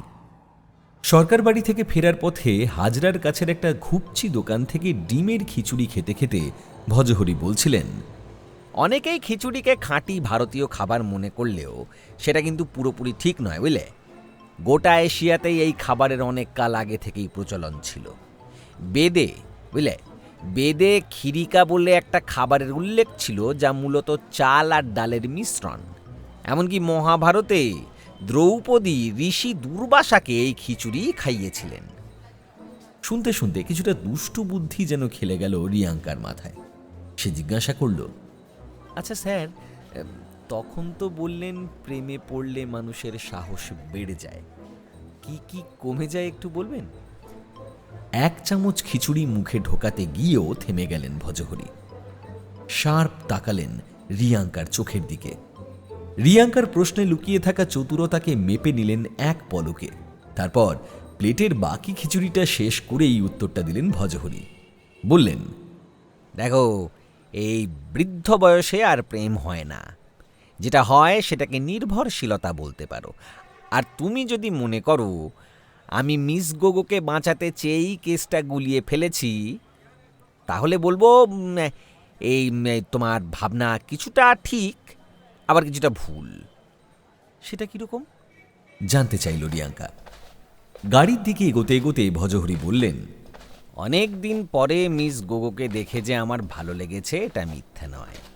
আমি কিছুটা ঘেঁটে গেছি সেটাও ঠিক, কিন্তু রহস্যভেদের ক্ষেত্রে সেটা বাধা হয়নি। কারণ গোয়েন্দা আবেগের বশে ভুল করতে পারে, কিন্তু রাঁধুনি নয়। আবেগ যত বাড়ে রান্না তত খোলতাই হয়। আর আমি তো রাঁধুনি, তোমরা জোর করে আমাকে দিয়ে এসব করাও। পুরো কথাটা গোয়েন্দা শেফ বললেন একটুও না হেসে। গল্পের আর বিশেষ কিছু বাকি নেই। নিজের স্বামীকে খুনের ষড়যন্ত্র করার জন্য মিসেস সরকারেরও ছোটখাটো সাজা হয়েছে। সুহানি কাকার বাড়ি ছেড়ে এখন লেডিস হোস্টেলে থাকে। সুখরঞ্জনকে বিলাসবাবু ক্ষমা করে দিয়েছেন। বিজ্ঞানীর মেয়ে এখন কিছুটা সুস্থ হয়ে উঠেছে। আর সবথেকে বড় খবরটা হলো মিস গোগো তার জামাইবাবুর বাড়ি ছেড়ে এখন ভজহরির বাড়িতেই এসে উঠেছেন। এতে গজানন রথ কিছুটা বিরক্ত হলেও ভজহরির ভাগ্নি মিঠি বেশ খুশি। এতদিনে মামাকে ধমক দেবার লোক এসে যাওয়াতে তার মাথার চাপ কিছুটা কমেছে বলা যায়। দেখতে দেখতে শীতকাল এসে গেল। এর মাঝে শীতকালের অনেক রকম রান্নার সম্ভার নিয়ে ভজহরি কলকাতার নামী হোটেলে একটা সেমিনার করলেন। ইচ্ছে থাকলেও যাওয়া হয়নি রিয়াঙ্কার। ফলে অনেক দিন ভজহরির সাথে দেখা হয়নি তার। তবে দেখা হয়ে গেল কিছুটা অদ্ভুতভাবেই। আর সেখানেও ঘটে গেল একটা অদ্ভুত রহস্য। সময়টা বড়দিনের ঠিক আগে। সুগত স্যার একদিন জানালেন তাদের ডিপার্টমেন্টের কয়েকজন মিলে একটা পিকনিকের আয়োজন করেছেন। সবাই তাদের পরিবার নিয়েই যাবে। রিয়াঙ্কা ও শুদ্ধরাগকেও সেখানে আমন্ত্রণ জানালেন সুগত স্যার। ফোন রাখার আগে একটা কথা রিয়াঙ্কার কানে ঢুকিয়ে দেওয়া হলো ইচ্ছা করেই। পুরো পিকনিকের খাবার সরবরাহ করবে ভজহরির সংস্থা, আর তিনি নিজেও সেখানে হাজির থাকবেন। রিয়াঙ্কা যে গোয়েন্দা শেফের সাথে দুটো মাত্র রহস্য সমাধান করেই তার ভক্ত হয়ে গেছেন সেটা সুগত স্যার জানতেন। তাই রিয়াঙ্কা আর অরাজি হল না।